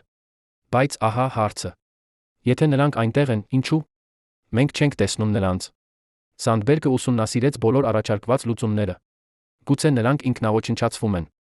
Բայց դա պահանջում է, որ յուրաքանչյուր քաղաքակրթություն ինքնաոչնչացվի 100% հաջողությամբ։ Մեկ քաղաքակրթություն, որը գոյատում է, բավական է տարածվելու ամբողջ գալակտիկայում միլիոն տարիների ընթացքում։ Գուցե նրանք թաքնվում են։ Բայց ինչու՞։ Յուրաքանչյուր քաղաքակրթություն կթաքնվի։ Գուցե նրանք չեն ուզում շփվել։ Բայց ինչու՞։ Յուրաքանչյուր քաղաքակրթություն կընտրի լռությունը։ Ոչ մի բացատրություն չի աշխատում, եթե մենք ենթադրում ենք, որ քաղաքակրթությունները մնում են կենսաբանական։ Բայց եթե նրանք դառնում են հետկենսաբանական, ամեն ինչ փոխվում է։ Հանկարծ մենք ունենք բացատրություն, որը աշխատում է։ Մենք չենք տեսնում նրանց, որովհետև նրանք այլևս չեն նման մեր պատկերացումներին քաղաքակրթության մասին։ Նրանք չեն կառուցում ռադիոհեռարձակիչներ, որովհետև նրանք անցել են ռադիոից։ Նրանք չեն կառուցում Դայսոնի ոլորտներ, որովհետև նրանք այլևս չեն պահանջում այդքան էներգիա։ Նրանք չեն թողնում կենսաբանական ազդանշաններ, որովհետև նրանք այլևս կենսաբանական չեն։ 2022 թվականին Մայքլ Գարետը, Կեմբրիջի համալսարանի աստղաֆիզիկոսը, հրապարակեց աշխատություն, որը կոչվում էր Անտեսանելի ինտելեկտ։ Նա հաշվարկեց, թե որքան ժամանակ քաղաքակրթությունը մնում է տեսանելի հայտնաբերելի մեր ներկայիս տեխնոլոգիաներով։ Նրա մոդելը ցույց տվեց, որ կենսաբանական փուլը տում է միջինում 200,000 տարի։ Ռադիոհեռարձակման փուլը տում է միայն 500 տարի։ Մեգաստրուկտուրաների փուլը 2000 տարի։ Հետո քաղաքակրթությունը անցնում է հետկենսաբանական փուլ, դառնում է անտեսանելի։ Գարետը հաշվարկեց, որ ցանկացած պահի մեր գալակտիկայում կարող են լինել 10,000 քաղաքակրթություններ, բայց միայն մեկը կամ երկուսը կլինեն տեսանելի փուլում։ Սա նշանակում է, որ մենք փնտրում ենք ոսկե ասեղ մարգագետնում։ Ավելի վատ, մենք փնտրում ենք ոսկե ասեղ, որը գոյություն ունի միայն մի քանի վայրկյան, մինչդեռ մարգագետինը լի է անտեսանելի ասեղներով, որոնք մենք չենք կարող տեսնել։ Բայց սա ոչ թե պարտություն է։ Սա հնարավորություն է։ Եթե հետկենսաբանական քաղաքակրթությունները ամենուր են, ապա մենք պետք է սովորենք տեսնել նրանց։ Մենք պետք է փոխենք մեր փնտրտուքի մեթոդները։ 2023 թվականին ՆԱՍԱ-ն հայտարարեց նոր ծրագրի մասին՝ էկզոտիկ ազդանշանների հետազոտություն։ Փոխանակ փնտրելու ռադիոազդանշաններ կամ լազերային բարձրացումներ, նրանք կփնտրեն անոմալիաներ, որոնք չեն համապատասխանում բնական ելույթներին։ Աստղեր, որոնց սպեկտրը ցույց է տալիս անսովոր տարրեր։ Գալակտիկաներ, որոնց պտտումը չի համապատասխանում մութ նյութի բաշխմանը։ Մագնիսական դաշտեր, որոնք չափազանց կարգավորված են։ Գրավիտացիոն ալիքներ, որոնք ունեն անսովոր օրինաչափություններ։ Ծրագրի տնօրեն Նաթալի Բատալհան բացատրեց. Մենք փոխում ենք հարցը։ Փոխանակ հարցնելու, որտեղ են նրանց ռադիոազդանշանները, մենք հարցնում ենք, ինչ անոմալիաներ կարող են ցույց տալ զարգացած ինտելեկտի ներկայությունը։ Մենք չգիտենք, թե ինչ ենք փնտրում, բայց մենք կճանաչենք այն, երբ տեսնենք։ Բայց ահա իրականությունը։ Մենք արդեն տեսել ենք անոմալիաներ։ Տասնյակ, հարյուրավոր անոմալիաներ, որոնք մենք չենք կարող բացատրել։ Արագ ռադիոբլիցները, կարճ, ուժեղ ռադիոազդանշաններ, որոնք գալիս են տիեզերքի խորքերից։ Մենք հայտնաբերել ենք հազարավոր դրանցից։ Մենք չգիտենք, թե ինչն է առաջացնում դրանք։ Որոշ աստղաֆիզիկոսներ ասում են, որ դրանք նեյտրոնային աստղերից են։ Բայց որոշ արագ ռադիոբլիցներ կրկնվում են օրինաչափ ծով։ Մեկը կրկնվում է ամեն 16 օր։ Մեկ այլը ամեն 151 օր։ Բնությունը սիրում է պատահականությունը, բայց այս օրինաչափությունները չափազանց ճշգրիտ են։ 2022 թվականին Դունկան Լորիմերը, Արմտյան Վիրջինիայի համալսարանի աստղաֆիզիկոսը, ով հայտնաբերեց առաջին արագ ռադիոբլիցը, հրապարակեց վերլուծություն կրկնվող արագ ռադիոբլիցների մասին։ Նա ցույց տվեց, որ նրանց պարբերականությունը չի կարող բացատրվել ցանկացած հայտնի աստղաֆիզիկական գործընթացով։ Նեյտրոնային աստղերը պտտվում են, բայց ոչ այդպիսի ճշգրիտ պարբերականությամբ։ Երկուական աստղերը պտտվում են միմյանց շուրջը, բայց ոչ այդպիսի երկար պարբերականությամբ։ Լորիմերը ասաց. Մենք չենք կարող բացառել բնական բացատրությունը, բայց մենք նա չենք կարող բացառել արհեստական բացատրությունը։ Եթե ինչ-որ մեկը ուզում էր ուղարկել ազդանշան, որը կտարբերվի բնական աղմուկից, պարբերական բարձրացումները կլինեին կատարյալ ընտրություն։ Հետո կա Տաբբիի աստղը։ Գիծ 116216 աստղ, որը հայտնաբերվեց Քեպլեր տիեզերական հեռադիտակի կողմից 2015 թվականին։ Նրա պայծառությունը անկանոն կերպով փոխվում է։ Երբեմն այն նվազում է 1%-ով, երբեմն 20%-ով, երբեմն 20%-ով։ Ոչ մի մոլորակ չի կարող առաջացնել 20% լույսի կոր։ Ոչ մի կոմետների ամպ չի կարող լինել այդքան խիտ։ 2020 թվականին Թաբեթա Բոյաջյանը, Լուիզիանայի պետական համալսարանի աստղաֆիզիկոսը, ով հայտնաբերեց աստղը, հրապարակեց նոր տվյալներ։ Նա ցույց տվեց, որ լույսի կորերը դառնում են ավելի խոր ժամանակի ընթացքում։ Կարծես ինչ-որ բան աճում է աստղի առջ։ Բոյաջյանը ասաց. Մենք փորձել ենք յուրաքանչյուր բնական բացատրություն։ Փոշու ամպեր, կոմետների բեկորներ, մոլորակների բախումներ։ Ոչինչ չի համապատասխանում տվյալներին։ Մենք չենք ասում, որ դա արտաքին կառուցվածք է։ Բայց մենք նա չենք կարող բացառել այդ հնարավորությունը։ Եթե զարգացած քաղաքակրթությունը կառուցում է ինչ-որ բան աստղի շուրջը, հավաքելու նրա էներգիան, դա կարող է նման լինել հենց այն, ինչ մենք տեսնում ենք։ Եվ հետո կա Օումուամուան։ Առաջին միջաստղային օբյեկտը, որը անցավ մեր արեգակնային համակարգի միջով, հայտնաբերվեց 2017 թվականին։ Նրա ձը տարօրինակ էր, երկար բարակ, ինչպես սիգարը։ Նրա շարժումը տարօրինակ էր, նա արագացավ, երբ հեռանում էր արեգակից, կարծես ինչ-որ ուժ էր մղում նրան։ Նա չուներ գազի պոչ, ինչպես կոմետները։ Նա չէր պտտվում, ինչպես աստերոիդները։ Աբրահամ Լոեբը, Հարվարդի աստղաֆիզիկոսը, հաշվարկեց, որ եթե Օումուամուան լիներ արեգակային արագաստ, բարակ, թեթ կառուցվածք, որը օգտագործում է լույսի ճնշումը շարժման համար, ապա նրա շարժումը կլիներ հենց այդպիսին։ Լոեբը հրապարակեց գիրք «Արտաքին»։ Նա գրեց. Գիտությունը պետք է լինի բաց բոլոր հնարավորություններին։ Երբ մենք տեսնում ենք ինչ-որ բան, որը չի համապատասխանում մեր սպասելիքներին, մենք չպետք է անմիջապես մերժենք արտաքին ինտելեկտի հնարավորությունը։ Օումուամուան կարող էր լինել բնական օբյեկտ, բայց նա կարող էր լինել արհեստական օբյեկտ։ Մենք երբեք չենք իմանա, եթե մենք չենք դիտարկում երկրորդ հնարավորությունը։ Գիտական համայնքը բաժանվեց։ Շատերը քննադատեցին Լոեբին, լինելու չափազանց սպեկուլյատիվ, բայց ուրիշներն աջակցեցին նրան։ Նրանք ասացին, որ գիտությունը առաջ է գնում, երբ մենք համարձակ ենք լինում, երբ մենք դիտարկում ենք անհավանական հնարավորություններ։ 2023 թվականին Եվրոպական տիեզերական գործակալությունը հայտարարեց, որ նրանք հայտնաբերել են երկրորդ միջաստղային օբյեկտ 2.2021։ Այս օբյեկտը նույնպես ցույց տվեց անսովոր վարքագիծ։ Նա նույնպես արագացավ անբացատրելի կերպով։ Նա նույնպես ուներ տարօրինակ ց. 2 օբյեկտ 2 տարվա ընթացքում։ Վիճակագրորեն մենք պետք է տեսնենք մեկ միջաստղային օբյեկտ ամեն 10 տարին։ Բայց մենք տեսանք երկուսը 2 տարում։ Սա կարող է լինել պատահականություն։ Կամ սա կարող է նշանակել, որ միջաստղային տարածությունը լի է օբյեկտներով, որոնք մենք սկսում ենք միայն հիմա հայտնաբերել։ Բայց եկեք լինենք ամբողովին անկեղծ։ Այս անոմալիաները, արագ ռադիոբլիցները, Տաբբիի աստղը, Օումուամուան, դրանք ոչ մի ապացույց չեն։ Դրանք միայն հարցեր են։ Դրանք միայն հուշումներ են, որ ինչ-որ բան տարօրինակ է տեղի ունենում։ Մենք չունենք անվիճելի ապացույց հետկենսաբանական քաղաքակրթությունների մասին։ Մենք չունենք նույնիսկ ուժեղ ապացույց։ Մենք ունենք միայն անբացատրելի ելույթներ, հետաքրքիր հիպոթեզներ։ Բայց ահա բանը։ Գիտությունը միշտ սկսվում է հետաքրքիր հիպոթեզներից։ 2019 թվականին Մարսելո Գլեյզերը, Դարտմութի քոլեջի ֆիզիկոսը, գրեց գիրք «Կասկածի կարողությունը»։ Նա բացատրեց, թե ինչպես գիտությունը առաջ է գնում ոչ թե վստահությամբ, այլ կասկածով։ Մենք առաջարկում ենք հիպոթեզներ։ Մենք փորձարկում ենք դրանք։ Մենք մերժում ենք դրանք, երբ ապացույցները հակասում են։ Մենք պահում ենք դրանք, երբ ապացույցները աջակցում են։ Հետկենսաբանական քաղաքակրթությունների հիպոթեզը հենց այնտեղ է, որտեղ այն պետք է լինի փորձարկման փուլում։ Գլեյզերը ասաց. Մենք չպետք է վախենանք սպեկուլյացիայից։ Մենք պետք է վախենանք դոգմատիզմից։ Երբ մենք ասում ենք, սա անհնար է, մենք փակում ենք դռները նոր հայտնագործությունների համար։ Բայց երբ մենք ասում ենք, սա հնարավոր է, եկեք փորձարկենք, մենք բացում ենք դռները անսպասելի ճշմարտությունների համար։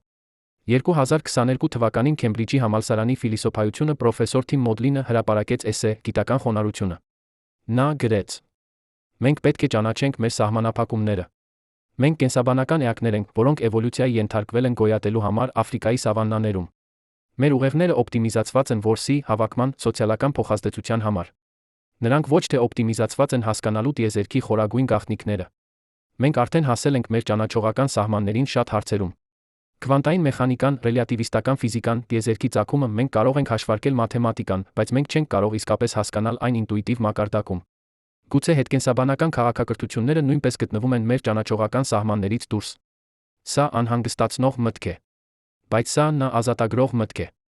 Եթե մենք ճանաչում ենք մեր սահմանափակումները, մենք կարող ենք սկսել աշխատել դրանց հաղթահարման վրա։ Մենք կարող ենք կառուցել սարքեր, որոնք ընդլայնում են մեր ընկալումը։ Մենք կարող ենք ստեղծել արհեստական ինտելեկտ, որը կարող է մտածել ձերով, որոնք մենք չենք կարող։ Մենք կարող ենք վերափոխել մեզ, դառնալու ավելի քան կենսաբանական։ 2023 թվականին Դեմիս Հասաբիսը, DeepMind-ի հիմնադիրը, հայտարարեց, որ նրանք ստեղծել են արհեստական ինտելեկտ, որը կարող է լուծել խնդիրներ, որոնք անհնար են մարդկային ուղեղի համար։ Այդ արհեստական ինտելեկտը, որը կոչվում էր AlphaFold 3, կարող էր կանխատեսել սպիտակուցների կառուցվածքը ատոմային ճշգրտությամբ։ Բայց ավելի հետաքրքիրը այն էր, որ այն կարող էր նախագծել նոր սպիտակուցներ, որոնք երբեք չեն գոյություն ունեցել բնության մեջ։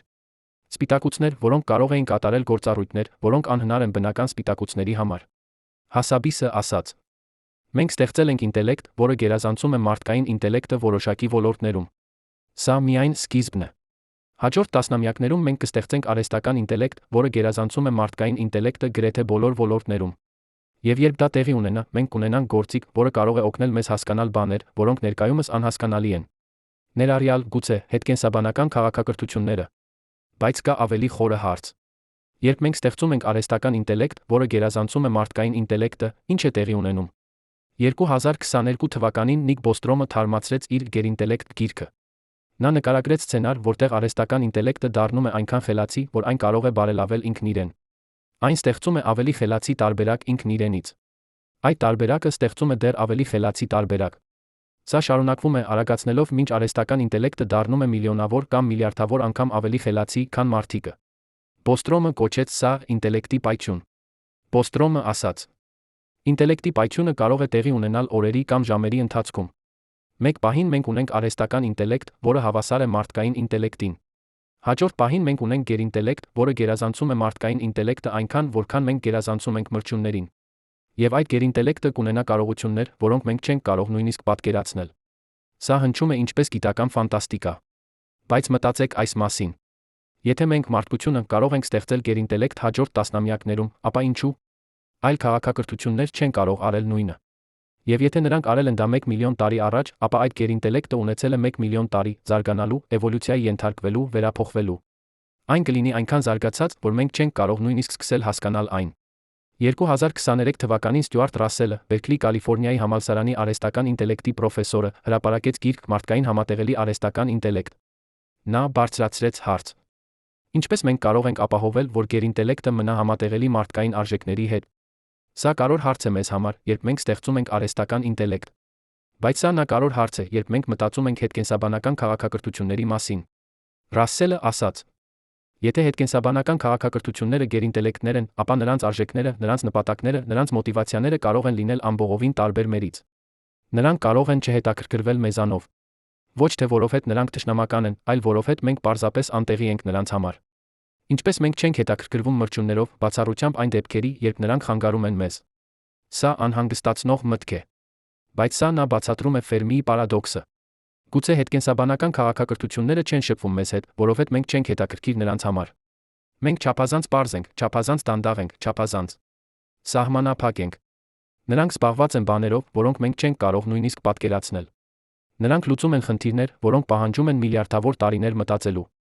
Նրանք ստեղծում են կառուցվածքներ, որոնք տարածվում են գալակտիկաների վրա։ Նրանք ուսումնասիրում են տիեզերքի բնույթը մակարդակներում, որոնք մենք չենք կարող մուտք գործել։ 2022 թվականին Սեթ Շոստակը, Սեթի ինստիտուտի ավագ աստղագետը, տվեց հարցազրույց, որտեղ նա ասաց. Գուցե մենք փնտրում ենք սխալ բան, որովհետև մենք ենթադրում ենք, որ արտաքին ինտելեկտը կլինի նման մեզ։ Բայց եթե նրանք միլիոնավոր տարիներ առաջ են մեզանից, նրանք կլինեն այնքան տարբեր, որ մենք կարող ենք նայել նրանց, չճանաչել նրանց որպես ինտելեկտ։ Սա նման է մրջյունի, որը նայում է ինտերնետին, տեսնում միայն լույսեր, որոնք միանում անջատվում են։ Բայց եթե դա ճիշտ է, ապա ինչ մենք կարող ենք անել։ Ինչպես մենք կարող ենք երբե հայտնաբերել կամ հասկանալ հետկենսաբանական քաղաքակրթություններ, եթե նրանք այդքան զարգացած են մեզանից։ Պատասխանը կարող է լինել, որ մենք պետք է վերափոխվենք մենք ինքներս։ Մենք պետք է դառնանք ավելի խելացի, ավելի զգայուն, ավելի կարողունակ։ Մենք պետք է սկսենք մեր սեփական ճանապարհը դեպի հետկենսաբանական գոյություն։ 2023 թվականին Միչիո Քաքուն թարմացրեց իր կանխատեսումները մարդկության ապագայի մասին։ Նա ասաց. Հաջորդ 50 տարիների ընթացքում մենք կտեսնենք 3 հեղափոխություններ։ Առաջինը՝ արհեստական ինտելեկտի հեղափոխությունը, որտեղ մենք կստեղծենք մեքենաներ, որոնք գերազանցում են մարդկային ինտելեկտը։ Երկրորդը կենսատեխնոլոգիական հեղափոխությունը, որտեղ մենք կսովորենք վերակառուցել մարդկային մարմինը ատոմային մակարդակում։ Երրորդը նեյրոտեխնոլոգիական հեղափոխությունը, որտեղ մենք կմիացնենք մարդկային ուղեղը համակարգիչների հետ։ Այս երեք հեղափոխությունները միասին կվերափոխեն մարդկությունը։ Մենք կդառնանք հիբրիդային էակներ, մասամբ կենսաբանական, մասամբ մեքենայական, մասամբ թվային։ Բայց սա միայն սկիզբն է։ Քաքուն շարունակեց. Մինչ 2100 թվականը մենք կարող ենք լինել ամբողովին հետկենսաբանական։ Մենք կարող ենք թողնել մեր կենսաբանական մարմինները դառնալ մաքուր տեղեկատվություն։ Մենք կարող ենք գոյություն ունենալ համակարգիչների ցանցերում, քվանտային դաշտերում, նույնիսկ տիեզերքի հյուսվածքում։ Եվ երբ մենք անենք այդ քայլը, մենք վերջապես կկարողանանք հասկանալ հետկենսաբանական քաղաքակրթությունները, որոնք արդեն այնտեղ են։ Մենք կմիանանք նրանց։ Սա հուսադրող տեսլական է։ Բայց սա նա բարձրացնում է վերջնական հարցը. երբ մենք վերափոխվենք հետկենսաբանական ձի մեջ, արդյոք մենք դեռ կլինենք մարդիկ։ Արդյոք մենք կպահպանենք այն, ինչը դարձնում է մեզ մարդ, մեր հույզերը, մեր արժեքները, մեր մարդկայնությունը։ Թե մենք կդառնանք ինչ-որ այլ բան, ինչ-որ բան, որը մեր ժառանգները չեն ճանաչի։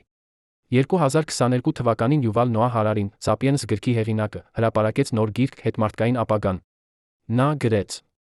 Մարդկությունը միշտ փոխվել է։ Մենք փոխվել ենք կենսաբանորեն էվոլյուցիայի միջոցով։ Մենք փոխվել ենք մշակութային մակարդակում լեզվի, գրելու, գիտության միջոցով։ Հիմա մենք սկսում ենք փոխվել տեխնոլոգիական մակարդակում, գենետիկ ինժեներիայի, նեյրոինտերֆեյսների, արհեստական ինտելեկտի միջոցով։ Յուրաքանչյուր փոփոխություն դարձրել է մեզ ավելի քիչ նման մեր նախնիներին։ Հետկենսաբանական վերափոխումը կլինի ամենամեծ փոփոխությունը։ Բայց դա դեռ կլինի փոփոխություն, ոչ թե վերջ։ Հարարին շարունակեց. Հարցը ոչ թե այն է, արդյոք մենք կմնանք մարդ, այլ այն է, ինչ նշանակում է լինել մարդ։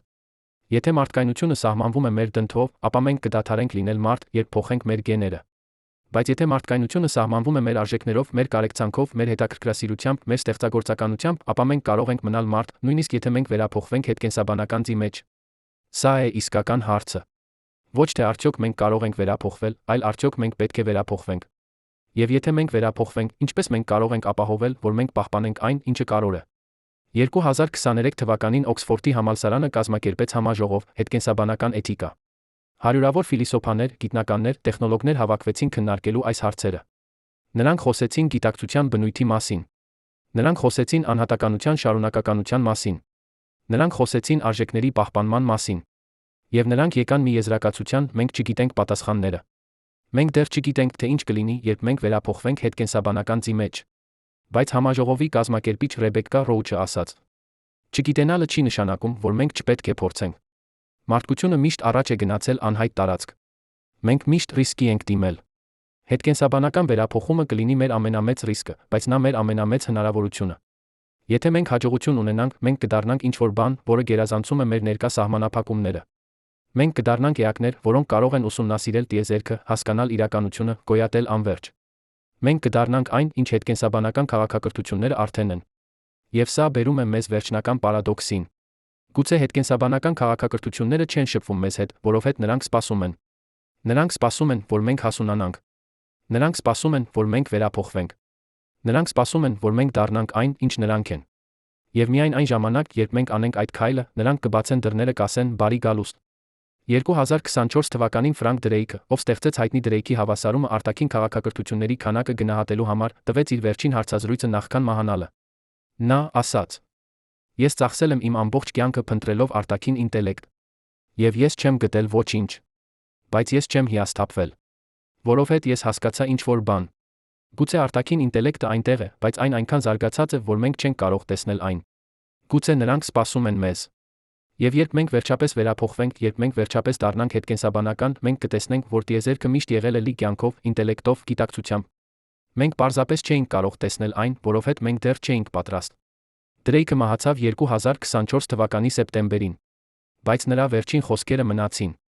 Նրանք հիշեցնում են մեզ, որ փնտրտուքը արտաքին կյանքի համար ոչ թե միայն փնտրտուք է այլ էակների համար։ Սա նա փնտրտուք է մեզ համար։ Փնտրտուք հասկանալու, թե ովքեր ենք մենք, որտեղ ենք մենք գնում, ինչ մենք կարող ենք դառնալ։ Եվ գուցե, ուղղակի գուցե, երբ մենք վերջապես պատասխանենք այդ հարցերին, երբ մենք վերջապես վերափոխվենք հետկենսաբանական ձի մեջ, մենք կտեսնենք, որ հետկենսաբանական քաղաքակրթությունները միշտ եղել են այնտեղ։ Սպասելով մեզ։ Դիտելով մեզ։ Հուսալով, որ մենք կհաջողենք։ Որովհետև նրանք գիտեն ինչ-որ բան, որը մենք դեռ չգիտենք։ Նրանք գիտեն, որ տիեզերքը ավելի հարուստ է, ավելի տարօրինակ է, ավելի հրաշալի է, քան մենք երբեք պատկերացրել ենք։ Եվ նրանք սպասում են մեզ միանալու նրանց այդ անverջ հրաշալի տիեզերքում։ Հիմա, երբ դուք կարդացել եք այս ամենը, երբ դուք մտածել եք քվանտային գիտակցության ժամանակազուրկ գոյության, տիեզերքի մասշտաբի ինտելեկտի մասին, թույլ տվեք հարցնել ձեզ ինչ-որ բան ավելի հիմնարար։ Ինչ է իրականությունը։ Ոչ թե այն, ինչ մենք տեսնում ենք մեր աչքերով։ Ոչ թե այն, ինչ մենք չափում ենք մեր սարքերով։ Այլ այն, ինչ իսկապես գոյություն ունի, անկախ մեր ընկալումից։ 2022 թվականին Կարլո Ռովելին գրեց. Իրականությունը ոչ թե այն է, ինչ մենք տեսնում ենք։ Իրականությունը այն է, ինչ գոյություն ունի փոխազդեցությունների ցանցում։ Յուրաքանչյուր օբյեկտ, յուրաքանչյուր մասնիկ, յուրաքանչյուր դաշտ գոյություն ունի միայն իր հարաբերությունների մեջ այլ օբյեկտների, մասնիկների, դաշտերի հետ։ Սա ռադիկալ գաղափար է։ Սա նշանակում է, որ ոչինչ չունի բացարձակ գոյություն։ Ամեն ինչ հարաբերական է։ Ամեն ինչ կախված է դիտորդից։ Բայց եթե դա ճիշտ է, ապա ինչ է դիտորդը։ Մենք, մարդիկ, դիտորդներ ենք։ Մեր աչքերը ընկալում են ֆոտոններ։ Մեր ականջները ընկալում են ձայնի ալիքներ։ Մեր ուղեղները մշակում են այդ ազդանշանները, ստեղծում են մոդել աշխարհի մասին։ Բայց այդ մոդելը ոչ թե աշխարհն է։ Այն միայն մեկնաբանություն է։ Մեկնաբանություն, որը ֆիլտրվում է մեր կենսաբանական սահմանափակումներով։ 2018 թվականին Դոնալդ Հոֆմանը, Կալիֆոռնիայի համալսարանի ճանաչողական գիտնականը, առաջարկեց ինտերֆեյսի տեսություն ընկալման մասին։ Նա ասաց, որ մեր ընկալումը նման է համակարգչի ինտերֆեյսին։ Երբ դուք տեսնում եք պատկերակ ձեր էկրանին, դուք չեք տեսնում իրական ֆայլը, զրոներն ու մեկերը, էլեկտրոնային ազդանշանները։ Դուք տեսնում եք բարձրացված ներկայացում, որը նախագծված է լինելու օգտակար ձեզ համար։ Նույն կերպ, մեր ընկալումը ցույց է տալիս մեզ ոչ թե իրականությունը, այլ օգտակար ինտերֆեյս։ Հոֆմանը բացատրեց. Էվոլյուցիան ընտրել է ընկալումը, որը օգնում է գոյատել, ոչ թե ընկալումը, որը ցույց է տալիս ճշմարտությունը։ Մրջյունը տեսնում է ուլտրամանուշակագույն լույս, որովհետև դա օգնում է նրան գտնել ծաղիկներ։ Օձը տեսնում է ինֆրակարմիր ճառագայթում, որովհետև դա օգնում է նրան գտնել զոհեր։ Մարդը տեսնում է տեսանելի լույս, որովհետև դա օգնում է մեզ նավարկել մեր միջավայրում։ Բայց ոչ մեկը չի տեսնում ամբողջ իրականությունը։ Հիմա պատկերացրեք հետկենսաբանական էակ, որը վերափոխել է իր ընկալումը, որը կարող է տեսնել էլեկտրամագնիսական սպեկտրի ամբողջ տիրույթը, որը կարող է զգալ գրավիտացիոն ալիքները, որը կարող է լսել քվանտային տատանումները, որը կարող է հասկանալ տիեզերքի հյուսվածքը ուղղակիորեն։ Այդ էակի իրականությունը կլինի այնքան տարբեր մերից, որ մենք չենք կարող նույնիսկ սկսել պատկերացնել այն։ Բայց ահա ամենախորը հարցը։ Եթե իրականությունը հարաբերական է, եթե այն կախված է դիտորդից, ապա ինչ է գոյություն ունենում, երբ չկա դիտորդ։ 2019 թվականին Ջոն Ուիլերը, նախքան մահանալը, գրեց իր վերջին էսսեն «Մասնակցող տիեզերք»։ Նա առաջարկեց, որ դիտորդները ոչ թե պարզապես դիտում են տիեզերքը, այլ ստեղծում են այն։ Յուրաքանչյուր դիտարկում, յուրաքանչյուր չափում, յուրաքանչյուր փոխազդեցություն բերում է իրականություն գոյություն։ Ուիլերը գրեց. Մենք ապրում ենք մասնակցող տիեզերքում։ Տիեզերքը ոչ թե պարզապես կա, այլ ծագում է մեր դիտարկումներից։ Անցյալը ոչ թե ֆիքսված է, այլ ստեղծվում է մեր ներկա չափումներով։ Ապագան ոչ թե նախորոշված է, այլ բաց է մեր ընտրությունների համար։ Սա հնչում է ինչպես միստիցիզմ։ Բայց սա քվանտային մեխանիկայի ուղղակի հետանք է։ Քվանտային համակարգը գոյություն ունի գերդրության վիճակում, բոլոր հնարավոր վիճակներում միաժամանակ, մինչ այն չափվի։ Չափումը փլուզում է գերդրությունը, ստեղծում է որոշակի իրականություն։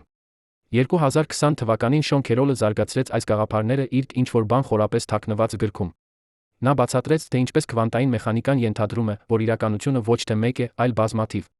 Յուրաքանչյուր քվանտային չափում ստեղծում է նոր տիեզերք, որտեղ յուրաքանչյուր հնարավոր արդյունք իրականանում է։ Սա բազմաշխարհային մեկնաբանությունը։ Քերոլը ցույց տվեց, որ սա ոչ թե սպեկուլյացիա է, այլ մաթեմատիկայի տրամաբանական հետանք։ Քերոլը գրեց. Կան անվերջ շատ տիեզերքներ։ Յուրաքանչյուր պահի, յուրաքանչյուր քվանտային իրադարձության համար իրականությունը բաժանվում է։ Մի տիեզերքում դուք կարդում եք այս նախադասությունը։ Մեկ այլ տիեզերքում դուք դադարեցիք կարդալ։ Երրորդ տիեզերքում դուք երբեք չսկսեցիք։ Բոլոր այդ տիեզերքները հավասարապես իրական են։ Հիմա պատկերացրեք հետկենսաբանական քաղաքակրթություն, որը հասկանում է այս իրականությունը, որը կարող է տեսնել բազմաթիվ տիեզերքները միաժամանակ, որը կարող է շարժվել տիեզերքների միջ, որը կարող է ընտրել իրականությունը, որտեղ այն ուզում է գոյություն ունենալ։ Այդ քաղաքակրթության համար մեր հարցերը, որտեղ են նրանք, ինչու։ Մենք չենք տեսնում նրանց կլինեն անիմաստ, որովհետև նրանք գոյություն ունեն բոլոր տիեզերքներում, ոչ մի տիեզերքում միաժամանակ։ Բայց կա ավելի խորը շերտ։ 2021 թվականին Մաքս Տեկմարքը հրապարակեց իր մաթեմատիկական տիեզերքի հիպոթեզի վերջնական տարբերակը։ Նա առաջարկեց, որ ֆիզիկական իրականությունը մաթեմատիկական կառուցվածքները նույն բանն են։ Տիեզերքը ոչ թե նկարագրվում է մաթեմատիկայով, այլ է մաթեմատիկա։ Յուրաքանչյուր մաթեմատիկական կառուցվածք, որը ներքին հետողական է, գոյություն ունի որպես ֆիզիկական տիեզերք։ Տեկմարքը բացատրեց. Կան անվերջ շատ մաթեմատիկական կառուցվածքներ։ Յուրաքանչյուրը տիեզերք է իր սեփական ֆիզիկայի օրենքներով։ Մեր տիեզերքը միայն մեկն է անվերջ շատերից։ Եվ յուրաքանչյուր այդ տիեզերքում կարող են լինել դիտորդներ, ովքեր փորձում են հասկանալ իրենց իրականությունը։ Սա ամենառադիկալ գաղափարն է։ Սա նշանակում է, որ ամեն ինչ, որ մաթեմատիկորեն հնարավոր է, իրական է։ Ամեն ինչ, որ կարող է գոյություն ունենալ, գոյություն ունի։ Հիմա պատկերացրեք հետկենսաբանական քաղաքակրթություն, որը հասկանում է այս իրականությունը,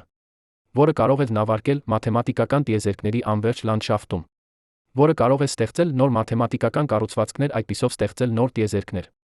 որը կարող է գոյություն ունենալ որպես մաթեմատիկական օրինակ, անկախ ցանկացած ֆիզիկական սուբստրատից։ Այդ քաղաքակրթության համար մեր տիեզերքը կլինի միայն մեկ կետ անվերջ մեծ տարածության մեջ։ Բայց ահա բանը։ Մենք չգիտենք, թե արդյոք այս գաղափարները ճիշտ են։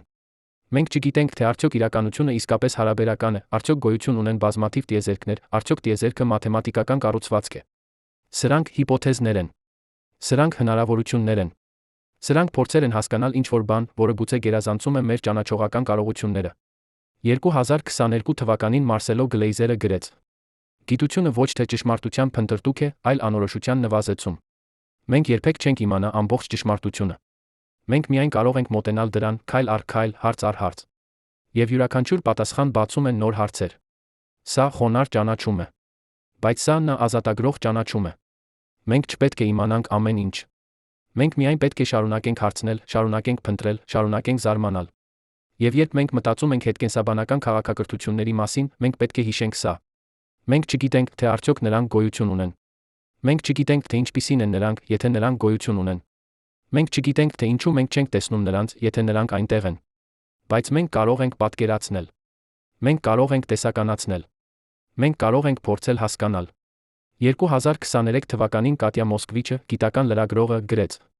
Հետկենսաբանական քաղաքակրթությունների փնտրտուքը ոչ թե միայն փնտրտուք է այլ էակների համար։ Սա փնտրտուք է մեր սեփական ապագայի համար։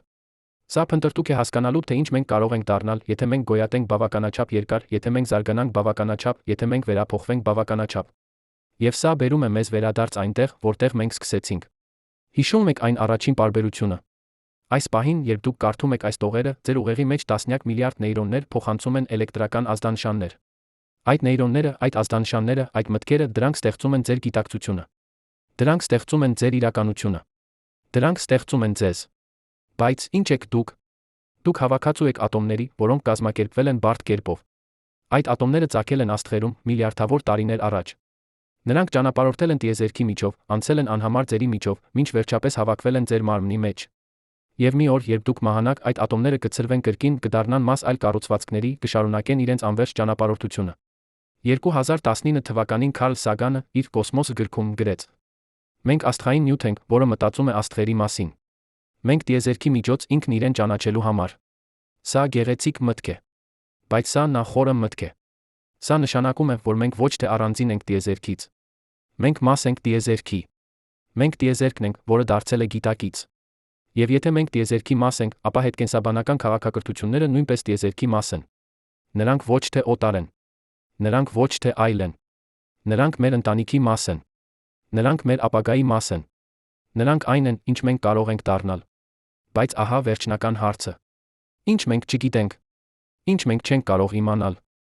Ինչ մնում է անհայտ, անկախ նրանից, թե որքան մենք զարգանանք։ Մենք չգիտենք, թե ինչու գոյություն ունի ինչ-որ բան, փոխարեն ոչինչի։ Մենք չգիտենք, թե ինչու տիեզերքը ունի հենց այս ֆիզիկայի օրենքները, ոչ թե այլ օրենքներ։ Մենք չգիտենք, թե ինչու գիտակցությունը գոյություն ունի, ինչպես է այն ծագում նյութից։ Մենք չգիտենք, թե արդյոք կա նպատակ, իմաստ, ուղղություն տիեզերքի էվոլյուցիայում։ 2022 թվականին Դեյվիդ Չալմերսը իր իրականությունը գումարած գրքում գրեց.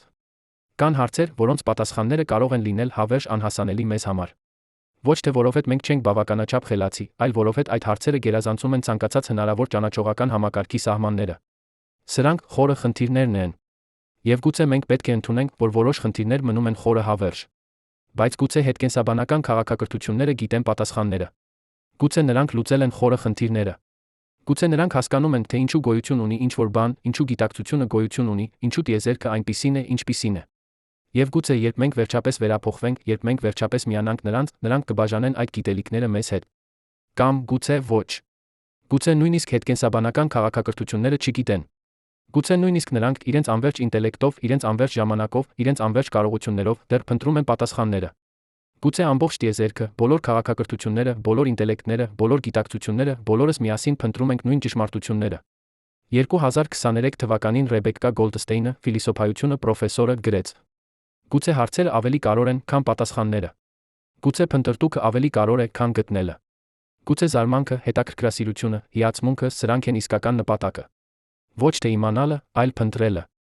Եվ գուցե սա է պատասխանը Ֆերմիի պարադոքսին։ Գուցե հետկենսաբանական քաղաքակրթությունները լուր են, ոչ թե որովհետև նրանք չեն ուզում շփվել, ոչ թե որովհետև նրանք թաքնվում են, ոչ թե որովհետև նրանք չհետաքրքրված են մեզանով, այլ որովհետև նրանք հասկանում են ինչ-որ բան, որը մենք դեռ չենք հասկանում։ Նրանք հասկանում են, որ յուրաքանչյուր քաղաքակրթություն պետք է անցնի իր սեփական ճանապարհը։ Յուրաքանչյուր քաղաքակրթություն պետք է հայտնաբերի իր սեփական ճշմարտությունները։ Յուրաքանչյուր քաղաքակրթություն պետք է վերափոխվի իր սեփական ժամանակին։ Գուցե նրանք սպասում են։ Ոչ թե որովհետև նրանք անտարբեր են, այլ որովհետև նրանք հարգում են մեր ճանապարհը։ Նրանք սպասում են, որ մենք հասունանանք։ Նրանք սպասում են, որ մենք պատրաստ լինենք։ Նրանք սպասում են, որ մենք հարցնենք ճիշտ հարցերը։ 2024 թվականին Ջիլ Տարտերը իր վերջին հարցազրույցում ասաց. Գուցե լռությունը ինքը ուղերձ է։ Գուցե այն ասում է մեզ, դուք պետք է գտնեք ձեր սեփական ճանապարհը։ Դուք պետք է դառնաք այն, ինչ դուք կարող եք դառնալ։ Եվ երբ դուք պատրաստ եք, երբ դուք իսկապես պատրաստ եք, մենք կլինենք այնտեղ։ Մենք միշտ եղել ենք այնտեղ։ Սպասելով ձեզ։ Հիմա այս պահին, երբ դուք կարդում եք այս վերջին տողերը, ձեր ուղեղի մեջ տասնյակ միլիարդ նեյրոններ դեռ փոխանցում են էլեկտրական ազդանշաններ։ Այդ նեյրոնները, որոնք ծագել են աստղերում, որոնք ճանապարհորդել են միլիարդավոր տարիներ, որոնք հիմա ստեղծում են ձեր գիտակցությունը, ձեր մտքերը, ձեր զարմանքը։ Դուք մաս եք տիեզերքի, որը փորձում է հասկանալ ինքն իրեն։ Դուք մաս եք անվերջ ճանապարհորդության, որը սկսվել է մեծ պայթյունից կշարունակվի անհայտ ապագա։ Դուք մաս եք պատմության, որը ներառում է բոլոր աստղերը, բոլոր գալակտիկաները, բոլոր քաղաքակրթությունները, բոլոր գիտակցությունները։ Եվ գուցե, ուղղակի գուցե, հետկենսաբանական քաղաքակրթությունները այնտեղ են։ Ոչ թե հեռու, այլ մոտ։ Ոչ թե թաքնված, այլ բաց։ Ոչ թե լուր, այլ խոսող լեզվով, որը մենք դեռ չենք սովորել հասկանալ։ Նրանք կարող են լինել աստղերի լույսի մեջ, որը հասնում է ձեր աչքերին։ Նրանք կարող են լինել քվանտային տատանումների մեջ, որոնք անցնում են ձեր մարմնի միջով։ Նրանք կարող են լինել մտքերի մեջ, որոնք ծագում են ձեր ուղեղում։ Կամ գուցե նրանք ոչ մի տեղ չեն։ Գուցե մենք միայնակ ենք այս անվերջ տիեզերքում։ Գուցե մենք առաջինն ենք։ Գուցե մենք նրանք ենք, ովքեր կդառնան հետկենսաբանական քաղաքակրթությունը, որը մյուսները կփնտրեն միլիարդավոր տարիներ հետո։ Բայց արդյոք դա կփոխի։ Ինչ որ բան։ Արդյոք դա կդարձնի։ Ձեր կյանքը ավելի քիչ կարևոր, ձեր մտքերը ավելի քիչ իրական, ձեր ընտրությունները ավելի քիչ նշանակալի։ Ոչ։ Որովհետև դուք այստեղ եք։ Հիմա։ Այս պահին։ Գիտակից, մտածող, զարմացած։ 2023 թվականին Թոմաս Նագելը գրեց. Գոյությունը հրաշք է։ Ոչ թե որովհետև այն հավերժական է, այլ որովհետև այն կա։ Ոչ թե որովհետև այն ունի նպատակ, այլ որովհետև այն փորձում է գտնել նպատակ։ Ոչ թե որովհետև այն հասկանում է ամեն ինչ, այլ որովհետև այն զարմանում է ամեն ինչից։ Այսպիսով, երբ դուք նայում եք գիշերային երկնքին, երբ դուք տեսնում եք աստղերը, որոնք փայլում են միլիարդավոր տարիների հեռավորությունից, հարցրեք ձեզ, ինչ է այնտեղ։ Ինչ է սպասում հայտնաբերվելու։ Ինչ է սպասում, որ մենք պատրաստ լինենք։ Եվ հարցրեք ձեզ, ինչ եմ ես։ Ով եմ ես դառնում։ Որտեղ եմ ես գնում։ Որովհետև գուցե այդ հարցերը ոչ թե պատասխանները են իսկական նպատակը։ Գուցե փնտրտուքը ոչ թե գտնելը է իսկական ճանապարհը։ Գուցե զարմանքը ոչ թե իմացությունը է իսկական պարքը։ Եվ գուցե երբ մենք վերջապես վերափոխվենք, երբ մենք վերջապես դառնանք հետկենսաբանական, երբ մենք վերջապես միանանք այն քաղաքակրթություններին, որոնք գուցե սպասում են մեզ, մենք կհասկանանք, որ ամենակարևորը ոչ թե նպատակակետն էր, այլ ճանապարհորդությունը։ Ոչ թե պատասխանները, այլ հարցերը։ Ոչ թե իմացությունը, այլ զարմանքը։ Ոչ թե վերջը, այլ սկիզբը։ Որովհետև յուրաքանչյուր վերջ նոր սկիզբ է։ Յուրաքանչյուր պատասխան նոր հարց է։ Յուրաքանչյուր վերափոխում նոր հնարավորություն է։ Եվ տիեզերքը, այս անվերջ հրաշալի անհասկանալի տիեզերքը շարունակում է ընդլայնվել, էվոլյուցիայի ենթարկվել, ստեղծել նոր աստղեր, նոր մոլորակներ, նոր կյանք, նոր գիտակցություն։ Եվ մենք, փոքրիկ, խոցելի, հրաշալի մենք, շարունակում ենք նայել վեր, զարմանալ, հարցնել։ Գուցե դա է ամենակարևորը։ Ոչ թե պատասխանները, որոնք մենք գտնում ենք,